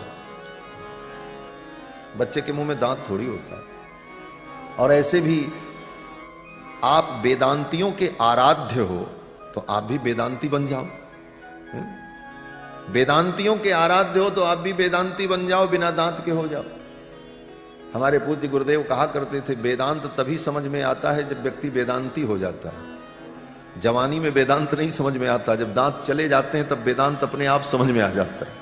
बहुत समझाने की जरूरत, फिर वैराग्य और ज्ञान स्वतः जागृत होने लगता। तो वेदांती के आराध्य हो इसलिए आप भी वेदांती बन जाओ। अब तो भगवान ने अपनी दंत पंक्तियों को अंतर्हित कर दिया। भगवान ने कहा अब हम बालक बन गए। मैया ने कहा अभी भी बालक नहीं बने। बोले क्यों। मैया ने कहा बालक आप जैसे कपड़े और आभूषण पहन करके नहीं पैदा होता, वो तो नंगा पैदा होता है। भगवान ने कहा अरे। मैया ने कहा हाँ ऐसे ही करना पड़ेगा।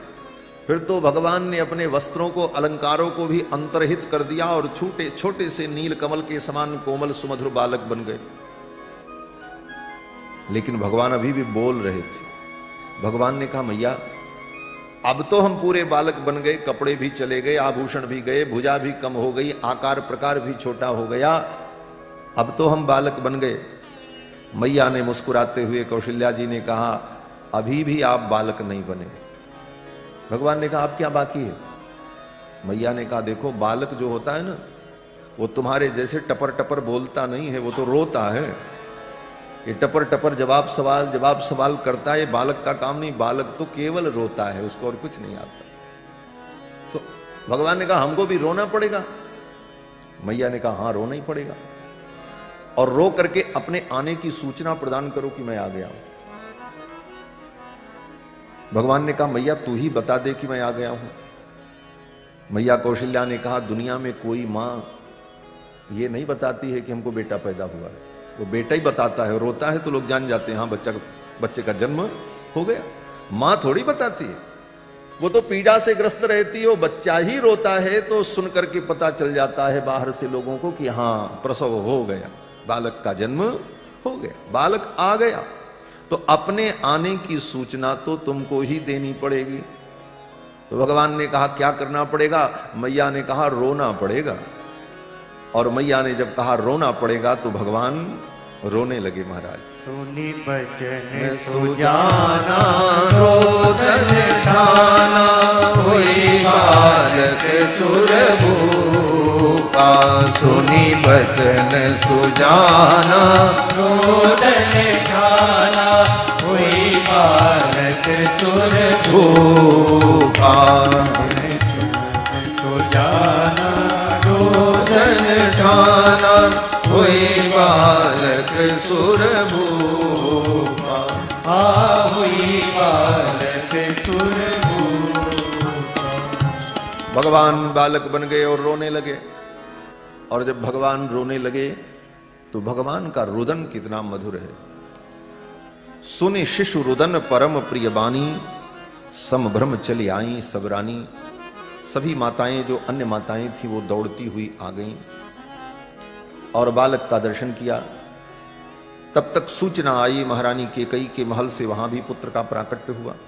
सुमित्रा जी के यहां से भी सूचना आई, उनके महल से 2-2 बालक प्रकट हुए। अब तो 4 बालक प्रकट हुए। ये समाचार सुनकर के पूरी अयोध्या में आनंद की लहर दौड़ पड़ी। श्री दशरथ जी महाराज इतने भाव विभोर हुए कि श्री दशरथ जी महाराज स्वयं दौड़ दौड़ करके सारा काम करने लगे। अरे बाजा बजाने वाले आओ, गाने वाले आओ, उत्सव मनाओ। दशरथ पुत्र जन्म सुनिकाना, मानो ब्रह्मानंद समाना। परमानंद पूरी मन राजा, कहा बुलाए बजावहूं बाजा। दशरथ जी महाराज स्वयं लोगों को बुलाने लगे, बाजा बजाने वाले आओ, उत्सव मनाने वाले आओ।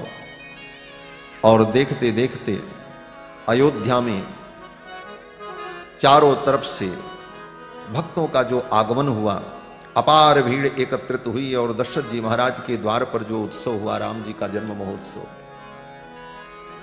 अद्भुत उत्सव हुआ। सखियां चल पड़ी और सखियों ने कहा चलो चल करके लाला का दर्शन करते हैं। और बधाई देने के लिए सीमंतनियां, अयोध्या की बधूटियां दशरथ जी के महल की ओर चल पड़ी और दशरथ जी के द्वार पर बैठ करके वो मंगल गीत गाती है। हमारे अयोध्या की एक बड़ी विलक्षण परंपरा है मंगल गीत गाने की, जो केवल अयोध्या में ही उस परंपरा से लोग गाते हैं और बधाई गाई जाती है।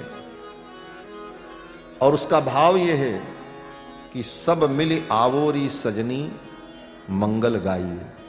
सखियां कहती आओ हम सब मिल करके ये मंगल गान करें। ये मंगल गान क्या है? बोले इस मंगल गान के माध्यम से भगवत रस का आस्वादन है, और जो स्वादिष्ट वस्तु हो उसका आस्वादन अकेले नहीं करना चाहिए।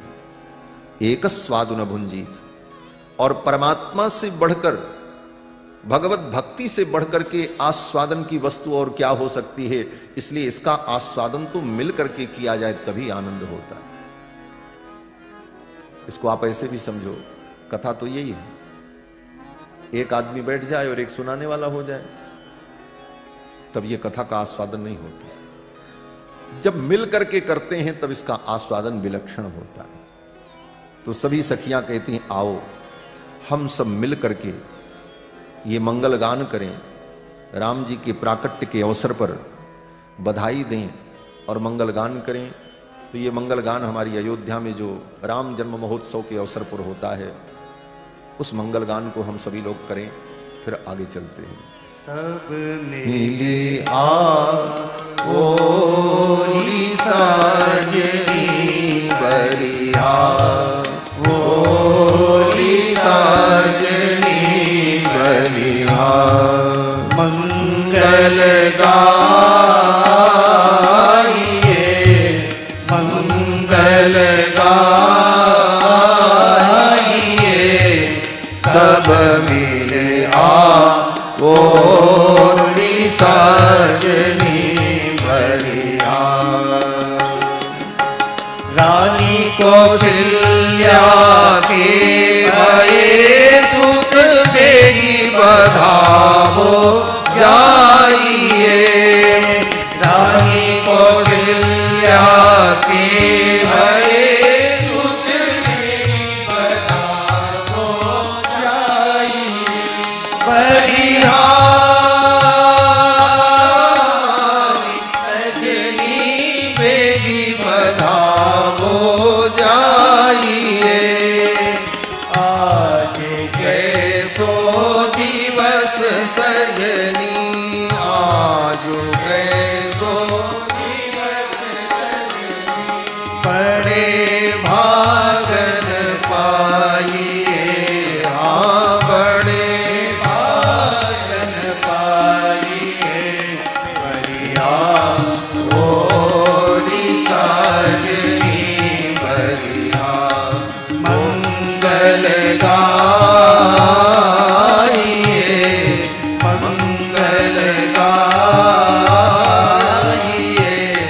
सब मिले ओरी साजनी बरिया। सती चारु चंदन लीप आंगन, मोती न चौक पुराइए, सती चारु चंदन लीप आंगन, मोती न चौक पुराइए, बरिया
लगी ले बनैया यो सिराइए बरिया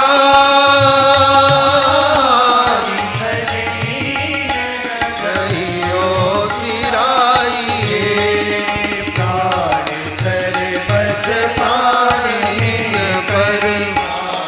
सर्वस प्राण इन पर अंगन माइए हाँ भूली अंगन माइए बरिया ओरी साजनी बरिया ओरी साजनी बरिया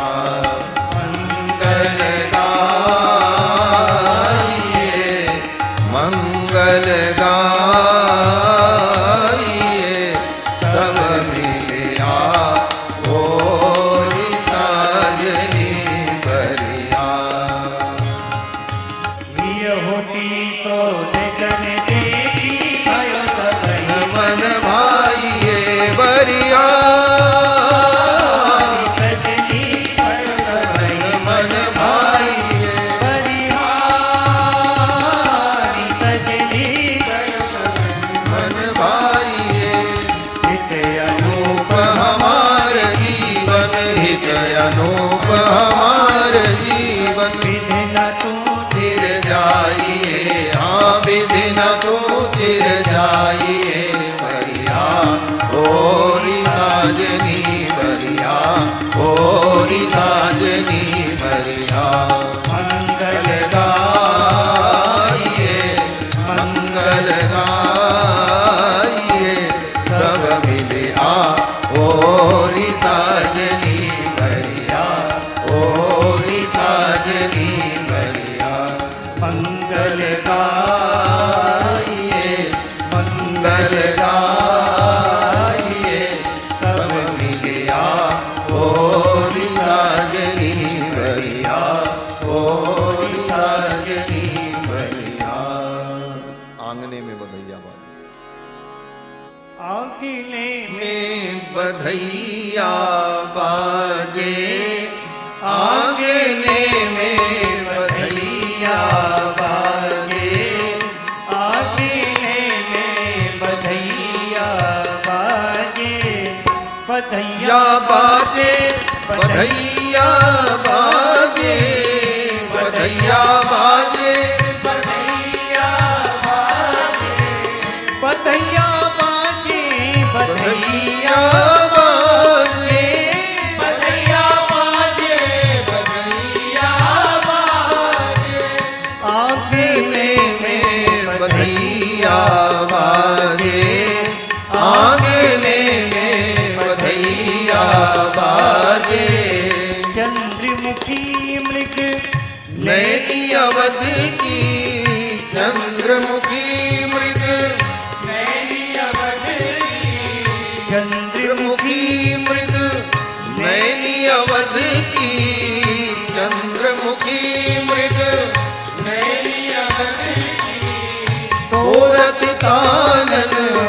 तोरत तानन रागने में बधैया बागे आंगने में बधैया बागे आंगने में बधैया बाजे बधाई हो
प्रेम भरी दागन नाचे।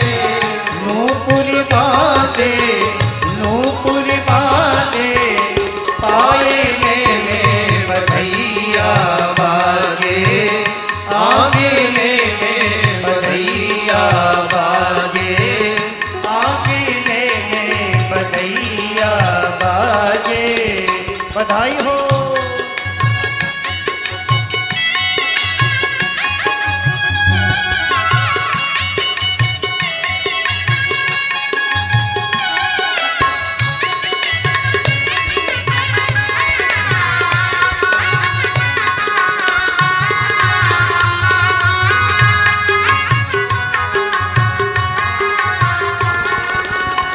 न्योछावरी श्री राम लला जुगी। न्योछावर श्री राम लला जुगी। न्योछावर श्री चारों लला की।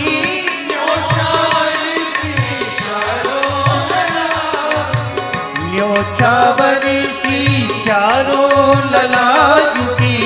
न्योछावर श्री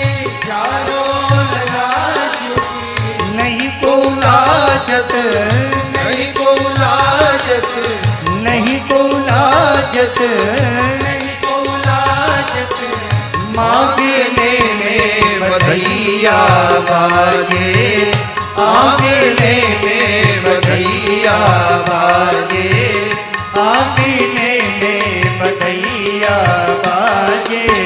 सिया अली यह कौतुक देखत। सिया अली यह कौतुक देखत। सिया अली कौतुक देखत। सिया अली यह कौतुक देखत। कौतुक देखत हाँ कौतुक देखत। कौतुक देखत हाँ कौतुक देखत। सिया अली यह कौतुक देखत। सिया अली यह कौतुक देखत। बीती रजनी बीती रजनी जागने में बधैया बाजे। आंगने में बधैया बाजे। आंगने में आंगने में बधैया बाजे। आंगने में बधैया बाजे। बधैया बाजे। बधैया बाजे। बधैया बाजे। बधैया बाजे। बधैया बाजे। बधैया बाजे। बधैया बाजे। बधैया बाजे। बधैया बाजे। बधैया बाजे। बधैया बाजे। आंगने में बधैया बाजे। आंगने में बधैया बाजे। आंगने में बधैया बाजे। आंगने में बधैया बाजे। आंगने में बधैया बाजे। आंगने में बधैया बाजे। बोलो श्री राम लला सरकार की चारों भैयन की जय जय जय सीताराम। बड़े धूमधाम से अयोध्या में भगवान का जन्म महोत्सव हुआ और कई दिनों तक ये उत्सव चलता रहा। श्री गोस्वामी पाद तो लिखते हैं कि मास दिवस कर दिवस भा मरम न जाना कोई। रथ समेत रवि था क्यों निशा कवन विधि। एक महीने के बराबर एक दिन हो गया। मास दिवस कर दिवस भा। कारण बोले जब राम जी का जन्म महोत्सव हो रहा था तो सूर्य भगवान मध्य आकाश में थे। भगवान सूर्य को बड़ी प्रसन्नता हुई कि मेरे कुल में भगवान अवतरित हुए हैं, ये मेरा सौभाग्य। और इस उत्सव का सूर्य भगवान जब दर्शन करने लगे तो सूर्य भगवान इतने मगन हो गए कि आगे जाना है ये भूल गए और रथ वहीं रुका रह गया। और एक दिन दो दिन नहीं, एक महीने तक रथ रुका रहा और सूर्य भगवान वहीं खड़े रहे। मास दिवस कर दिवस भा, मरम न जाना को, रथ समेत रवि थाक्यो, निशा कवन विद्यो। रात नहीं हुई, 1 महीने के बराबर दिन हो गया और किसी को पता नहीं चला, उत्सव चलता रहा। पीछे एक व्यक्ति खड़े होकर के रो रहे थे। वो कौन थे? बोले वो चंद्रदेव थे। चंद्रमा रो रहे थे। बोले ये सूर्य भगवान हटें तब हमारा नंबर लगे। क्यों? बोले सूर्यास्त होगा तब चंद्रोदय होगा। सूर्य भगवान हटें तब चंद्रमा को मौका मिले भगवान की लीला का दर्शन करने का। लेकिन सूर्य भगवान तो हटने को कौन कहे, वो तो 1 महीना डटे रहे, हटे ही नहीं। चंद्रमा को ये अवसर नहीं मिला। चंद्रमा को बड़ी पीड़ा हुई। चंद्रमा ने प्रभु से कहा, प्रभु आपकी इस प्राकट्य लीला का, जन्म महोत्सव का मैं दर्शन नहीं कर सका, मैं इस सुख से, इस आनंद से वंचित रह गया। भगवान ने कहा चिंता मत करो, अगला अवतार मेरा चंद्र वंश में होगा, तब तुम आनंद लेना, तुमको ये आनंद मिलेगा। चंद्रमा ने कहा 9 लाख वर्ष बाद ये आनंद मिलेगा, आज थोड़ी मिलेगा। राम जी के अवतार के 9 लाख वर्ष बाद कृष्ण भगवान का अवतार हुआ। 1-2 दिन नहीं, 9 लाख वर्ष। 9 लाख वर्ष बाद ये सुख मिलेगा, तब तक मैं धैर्य कैसे धारण करूं? तो भगवान ने कहा अच्छा चिंता मत करो, सूर्य वंश में मेरा अवतार हुआ है, लेकिन मेरे नाम के आगे तुम्हारा नाम जुड़ेगा। लोग मुझको रामचंद्र कहेंगे, तुम मेरे साथ ही रहेंगे।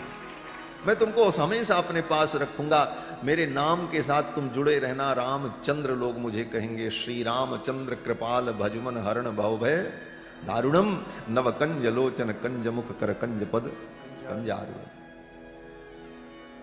ये उत्सव चलता रहा कई दिनों तक, परम आनंद हुआ और धीरे धीरे समय बीता। भगवान बड़े हुए। महर्षि वाल्मीकि ने भगवान की बाल लीला का वर्णन नहीं किया। शायद पिछली बार भी कथा में मैंने निवेदन किया हो।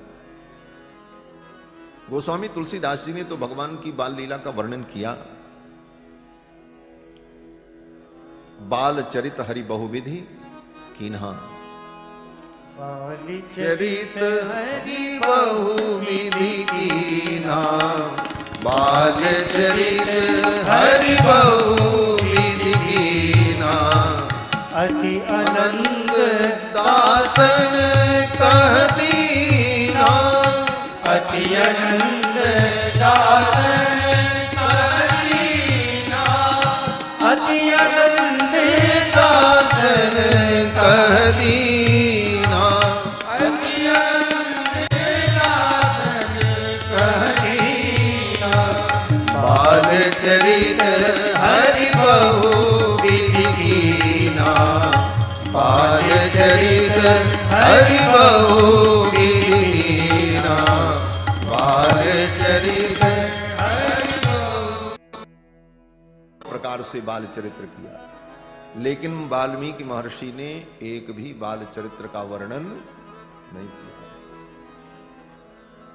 वाल्मीकि जी ने बाल चरित्र का वर्णन इसलिए नहीं किया कि वाल्मीकि जी को बड़ी जल्दी है। बोले क्या जल्दी? बोले राम जी जल्दी से बड़े हो जाए, इनका ब्याह हो जाए।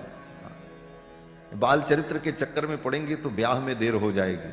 इसलिए वाल्मीकि जी ने बाल चरित्र का कोई वर्णन नहीं किया। जिस सर्ग में राम जी के प्राकट्य का वर्णन है, उसी सर्ग में ब्याह की भूमिका शुरू हो गई।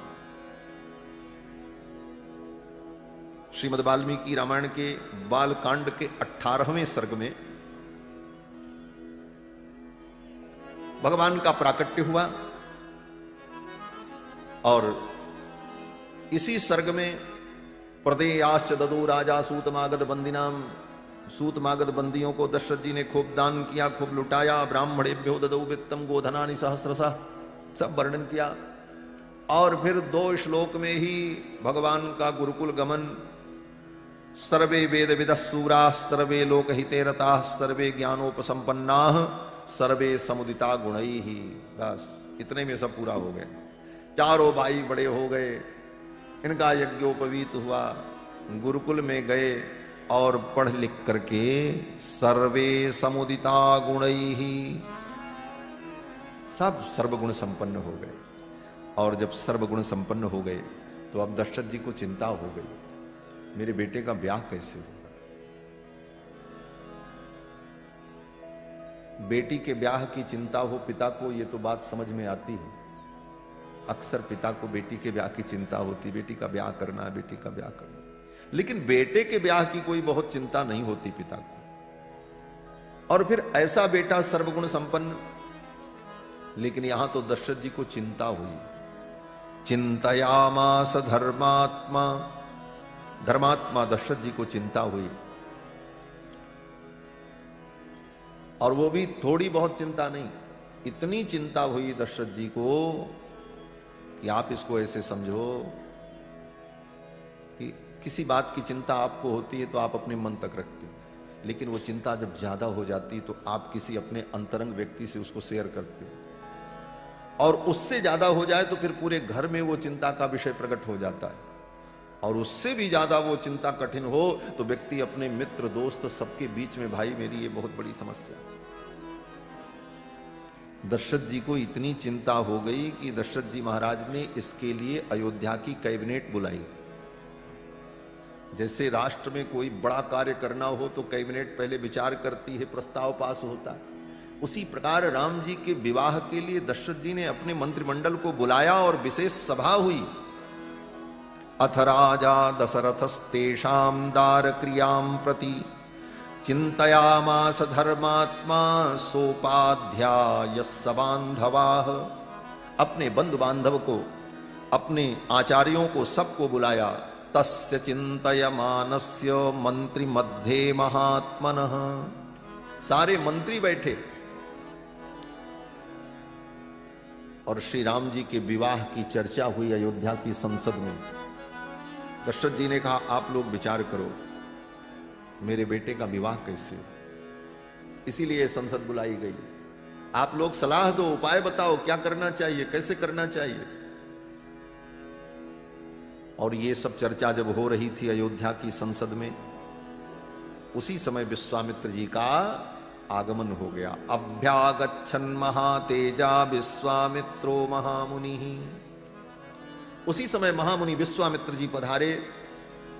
दूत ने आकर के कहा, महामुनि विश्वामित्र पधारे हुए हैं, सराज्ञो दर्शनाकांक्षी। दशरथ जी महाराज उठ करके अपने परिजनों को लेकर के गए, गुरुजनों को लेकर के गए और आदर पूर्वक विश्वामित्र जी को लेकर के आए और अपने सिंहासन पर विराजमान किया। मुनि आगमन सुना जब राजा, मिलन गयो लय विप्र समाजा। करि दंडवत मुनि ही सन्मानी, निज आसन बैठारे ने आनी। चरण पखार कीन अति पूजा, मौसम धन्य आज नहीं दूजा। चरण वंदन किया, भोजन कराया, विविध भांति भोजन करवावा। अनेक प्रकार के सुंदर सुस्वादु व्यंजन भोजन कराए। और विश्वामित्र जी जब भोजन करके तृप्त हो गए तब अपने चारों पुत्रों को बुलाया और दशरथ जी ने गुरुदेव विश्वामित्र के चरणों में प्रणाम कराया। उनि चरणन मेले सुत चारी, उनि चरणन मेले सुत चारी। राम देख मुनि देह विसारी, राम देख मुनि देह विसारी। भये मगन देखत मुख शोभा, भये मगन देखत मुख शोभा। जनु चकोर पूरण ससिलोभा, जनु चकोर पूरण ससिलोभा। उनि चरणन मेले सुत चारी, उनि चरणन मेले सुत चारी। उनि चरणन मेले सुत चारी। भोजन कराया और भोजन करके जब विश्वामित्र जी महाराज तृप्त हो गए तब अपने चारों पुत्रों को बुला करके चरणों में प्रणाम कराया और कहा, गुरुदेव मेरे बेटों को आशीर्वाद। आते ही प्रणाम नहीं कराया, गुरुजी जब आए उस समय बेटों को बुला करके प्रणाम नहीं कराया कि आशीर्वाद दो, पहले भोजन कराया, सत्कार किया और तब। क्यों? बोले ब्राह्मण जाति बड़ी विचित्र जाति महाराज। भूखा ब्राह्मण तो शेर के समान होता है। ब्राह्मण भूखा हो तो फिर देखो महाराज, और ब्राह्मण जब तृप्त हो जाए फिर बोले फिर तो उस ब्राह्मण के मुख से आशीर्वाद, मंगल, ज्ञान, विज्ञान जो सुनना है सो सुनो महाराज। दशरथ जी ने पहले खूब भोजन कराया, प्रसाद पवाया, स्वागत सत्कार किया। विश्वामित्र जी का मन जब हर्षित हो गया तब चारों कुमारों को बुला करके प्रणाम कराए। पुनि चरणन मेले सुत चारी, और राम देख मुनि देह विसारी। राम जी को देख करके विश्वामित्र जी महाराज की सुध बुध खो गई। बहुत देर तक निहारते रहे और अंत में विश्वामित्र जी ने अपने आगमन का कारण बताया। पहले तो दशरथ जी की बड़ी प्रशंसा की, राजन तुम बहुत अच्छे हो, बहुत अच्छे हो, इतने अच्छे हो कि आपके समान तो इस दुनिया में कोई है ही नहीं। सदृशम राज शार्दूल तवैवम भुवि नान्यतः, तवैवम भुवि नान्यतः सदृशम, तुम्हारे सदृश इस पृथ्वी पर कोई राजा नहीं हो सकता, और है भी नहीं। और सच्ची बात है, दशरथ जी जैसा कौन हो सकता है। भगवान जिनके पुत्र बनकर के आए, जिनका ये सौभाग्य, ऐसा पुण्यात्मा कोई और नहीं हो सकता। विश्वामित्र जी ने कहा आपके समान कोई राजा इस पृथ्वी पर नहीं। और दूसरी विशेषता आपकी ये है कि महावंश प्रसूतस्य, ये आपका वंश जो है ये महावंश है।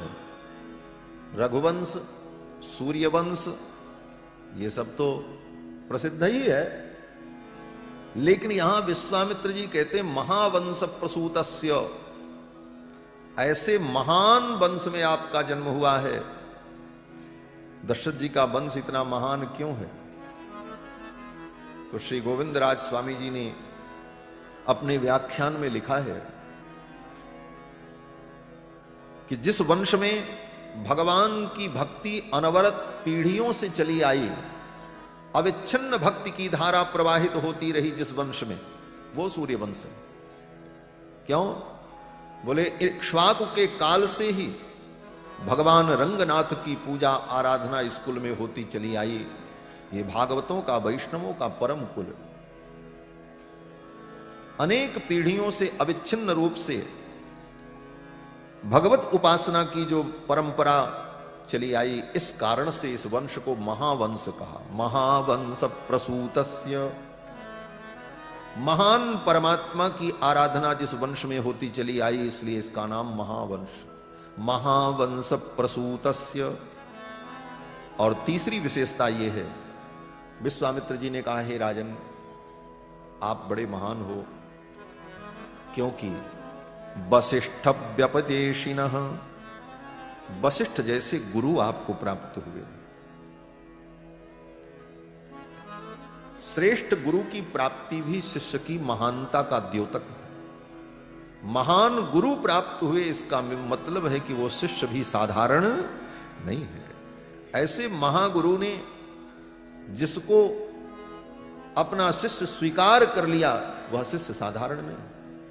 विश्वामित्र जी ने कहा वशिष्ठ जैसे आचार्य आपको प्राप्त हुए हैं, ये आपकी विशेषता है। बड़ी प्रशंसा की। ये प्रशंसा इसलिए भी की कि दशरथ जी प्रशंसा के योग्य हैं। और एक मधुर भाव यह है कि विश्वामित्र जी ने इतनी प्रशंसा इसलिए की कि किसी से कुछ लेना हो, कुछ काम कराना हो तो थोड़ी उसकी प्रशंसा तो जरूर करनी चाहिए। आप बड़े अच्छे हो, बड़े महान हो। और विश्वामित्र जी इसीलिए तो आए हैं, राम जी को लेने आए हैं। और विश्वामित्र जी ने सोचा थोड़ी प्रशंसा करेंगे तो दशरथ जी आह्लादित होंगे और फिर मेरे वचनों को टाल नहीं पाएंगे। और बड़ी सुंदर भूमिका तैयार करके विश्वामित्र जी ने निवेदन कर दिया। विश्वामित्र जी ने कहा राजन अपने पुत्र राम को अनुज लक्ष्मण के सहित मुझे दे दो। अनुज समेत देहु रघु नाथा, निश्चर बधमय होब सनाथा। इनके द्वारा निशाचरों का वध होगा और मैं सनाथ हो जाऊंगा। और आप संकोच मत करो, राम को मेरे साथ विदा कर दो, मैं इन्हें ले जाऊंगा, इनके द्वारा मेरे यज्ञ की रक्षा होगी। विश्वामित्र जी ने यह भी कहा, राजन आपके ये पुत्र जो राम हैं, इनको आप नहीं जानते हो, मैं जानता हूं ये कौन है। अहम वेद्मि महात्मानं रामं सत्य पराक्रमम, मैं जानता हूं इनको, ये सत्य पराक्रम है। और इनको कौन जानता है? बोले वशिष्ठोपि महातेजा, आपके गुरुदेव वशिष्ठ इनको जानते हैं। ये चेमे तपसि स्थिताः, आपकी सभा में ये तपस्वी लोग, विद्वान लोग जो बैठे हैं, ये जानते हैं राम जी कौन है। विश्वामित्र जी ने कहा आप इनको नहीं जानते, मैं जानता हूं। ये श्लोक बड़ा भावपूर्ण श्लोक है वाल्मीकि रामायण का।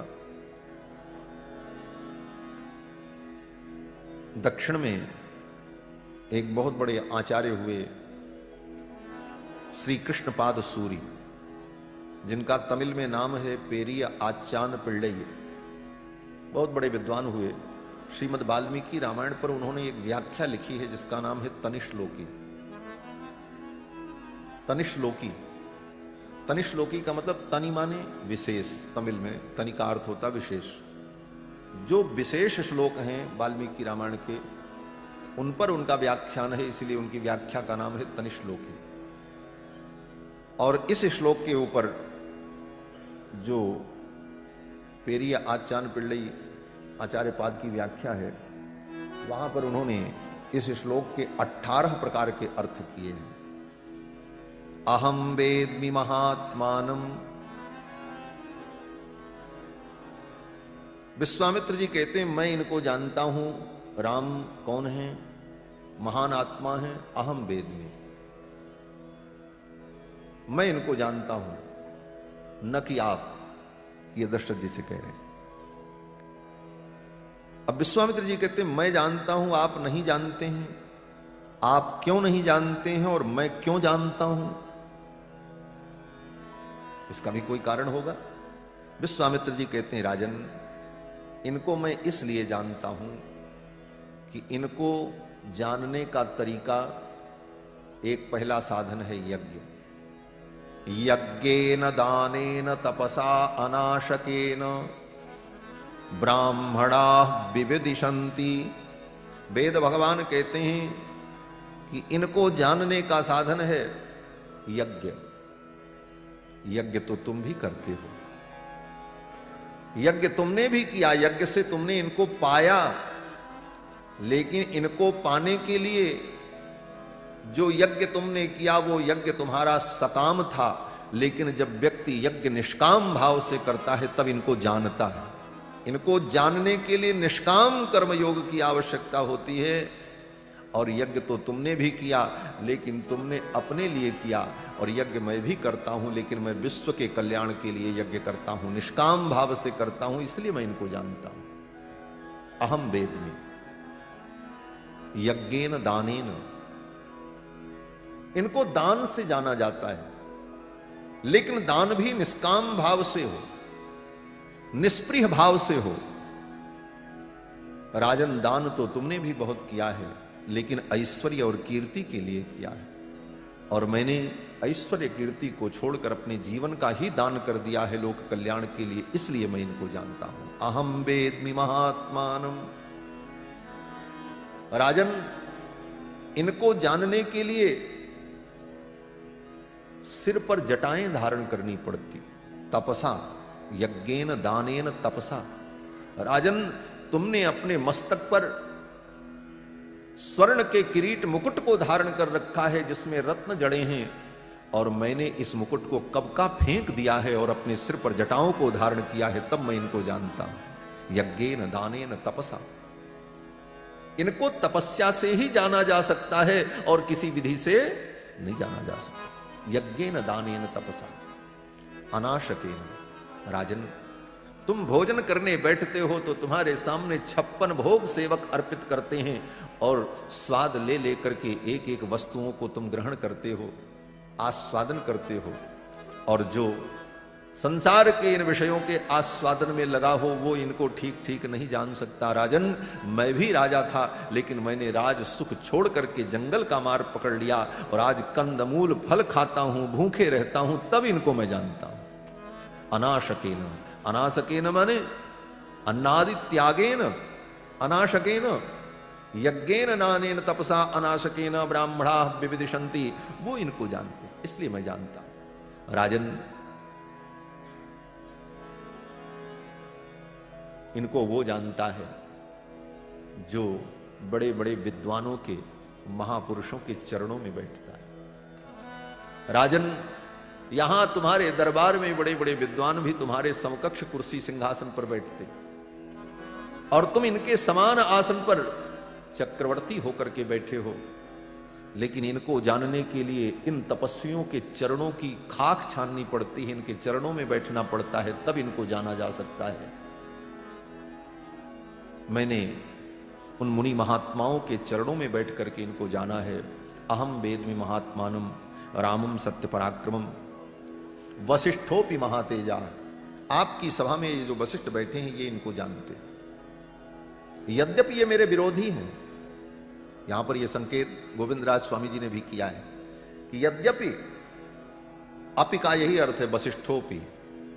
आप वशिष्ठ जी से पूछ लो, ये जानते हैं कि राम कौन है, वशिष्ठ जी जानते हैं। अपि कहने का भाव क्या है, बोले वशिष्ठोपि, बोले यद्यपि आज तक हमारा इनका विरोध रहा है, लेकिन आज मैं जो बात कह रहा हूं इस बात को लेकर के वशिष्ठ भी मेरा विरोध नहीं कर सकते, यह भी मेरे मत से सम्मत है, ये मेरे मत से सहमत है। वशिष्ठोपि महातेजा ये चेमे तपसि स्थिताः, और आपकी सभा में ये जो तपस्वी लोग बैठे हैं ये लोग इनको जानते हैं। विश्वामित्र जी ने जो कहा दशरथ जी महाराज को अच्छा नहीं लगा। बाद में वशिष्ठ जी ने समझाया, आप इन्हें दे दो, इनके साथ राम जी जाएंगे तो आपका यश बढ़ेगा। और राजन, आप इनके विवाह की चिंता कर रहे थे ना, कैसे इनका विवाह होगा, तो ये विश्वामित्र जी इसीलिए आए हैं, ले जाएंगे और मिथिला में विवाह करा देंगे, आपके बेटों का ब्याह हो जाएगा। दशरथ जी ने कहा, सच में? बोले हां। बोले सही में ब्याह कराने आए? बोले हां, ब्याह कराने आए। तब तो दशरथ जी महाराज तुरंत तैयार हो गए और अपने राम लक्ष्मण को बुला करके विश्वामित्र जी को सौंप दिया। मेरे प्राणनाथ सुत दो, तुम मुनि पिता आन नहीं हो।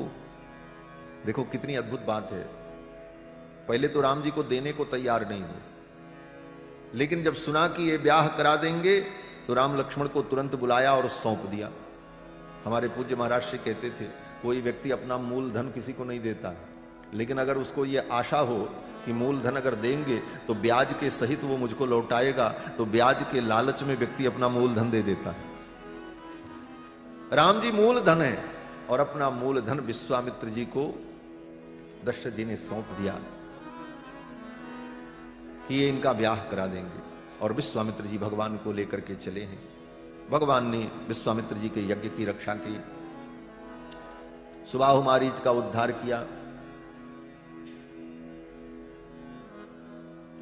ताड़का का भगवान ने वध किया और सुबाहु मारीच का उद्धार किया, विश्वामित्र जी का यज्ञ कराया। और फिर भगवान मिथिला में पहुंचे और मिथिला में भगवान ने धनुर्भंग किया है, धनुष तोड़ा भगवान ने। जब धनुष तोड़ा, बड़े बड़े राजाओं के बीच में भगवान की महिमा प्रकट हुई और श्री जानकी जी ने भगवान के गले में बरमाला डाली। आजकल बरमाला की नकल बहुत होती है दुनिया में। ब्याह करते हैं तो क्या बोले, शादी में वर वधू मंच पर खड़े होकर के बोले जयमाल का कार्यक्रम हो रहा है। कहां से ये नकल आई? बोले राम जी के विवाह की नकल सब करते, जयमाल करो। लेकिन जयमाल का मतलब विजयमाल, पहिरावो जयमाल सुहाई। तो राम जी को किशोरी जी ने जयमाला पहनाई कब? बोले जब राम जी ने इतना बड़ा पराक्रम दिखाया तब, धनुष तोड़ा तब। आज के दूल्हा तो एक चूहा भी नहीं मार सकते, कौन सा पराक्रम दिखाएंगे मारे। और जयमाल पहनने की शौक है, बोले राम जी जैसे हम भी जयमाल पहने। किशोरी जी ने तो प्रभु को जयमाला तब पहनाई जब उन्होंने ऐसे कठोर कोदंड का खंडन किया। कोदंड खंड्यो राम जयति वचन उच्चार है।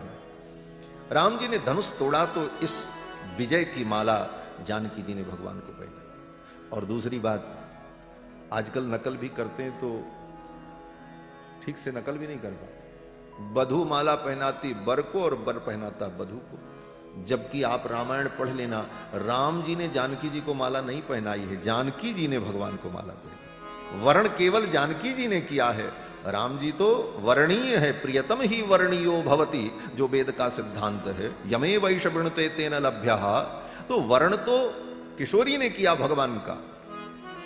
राम बरीस्य भंज्यो चापा,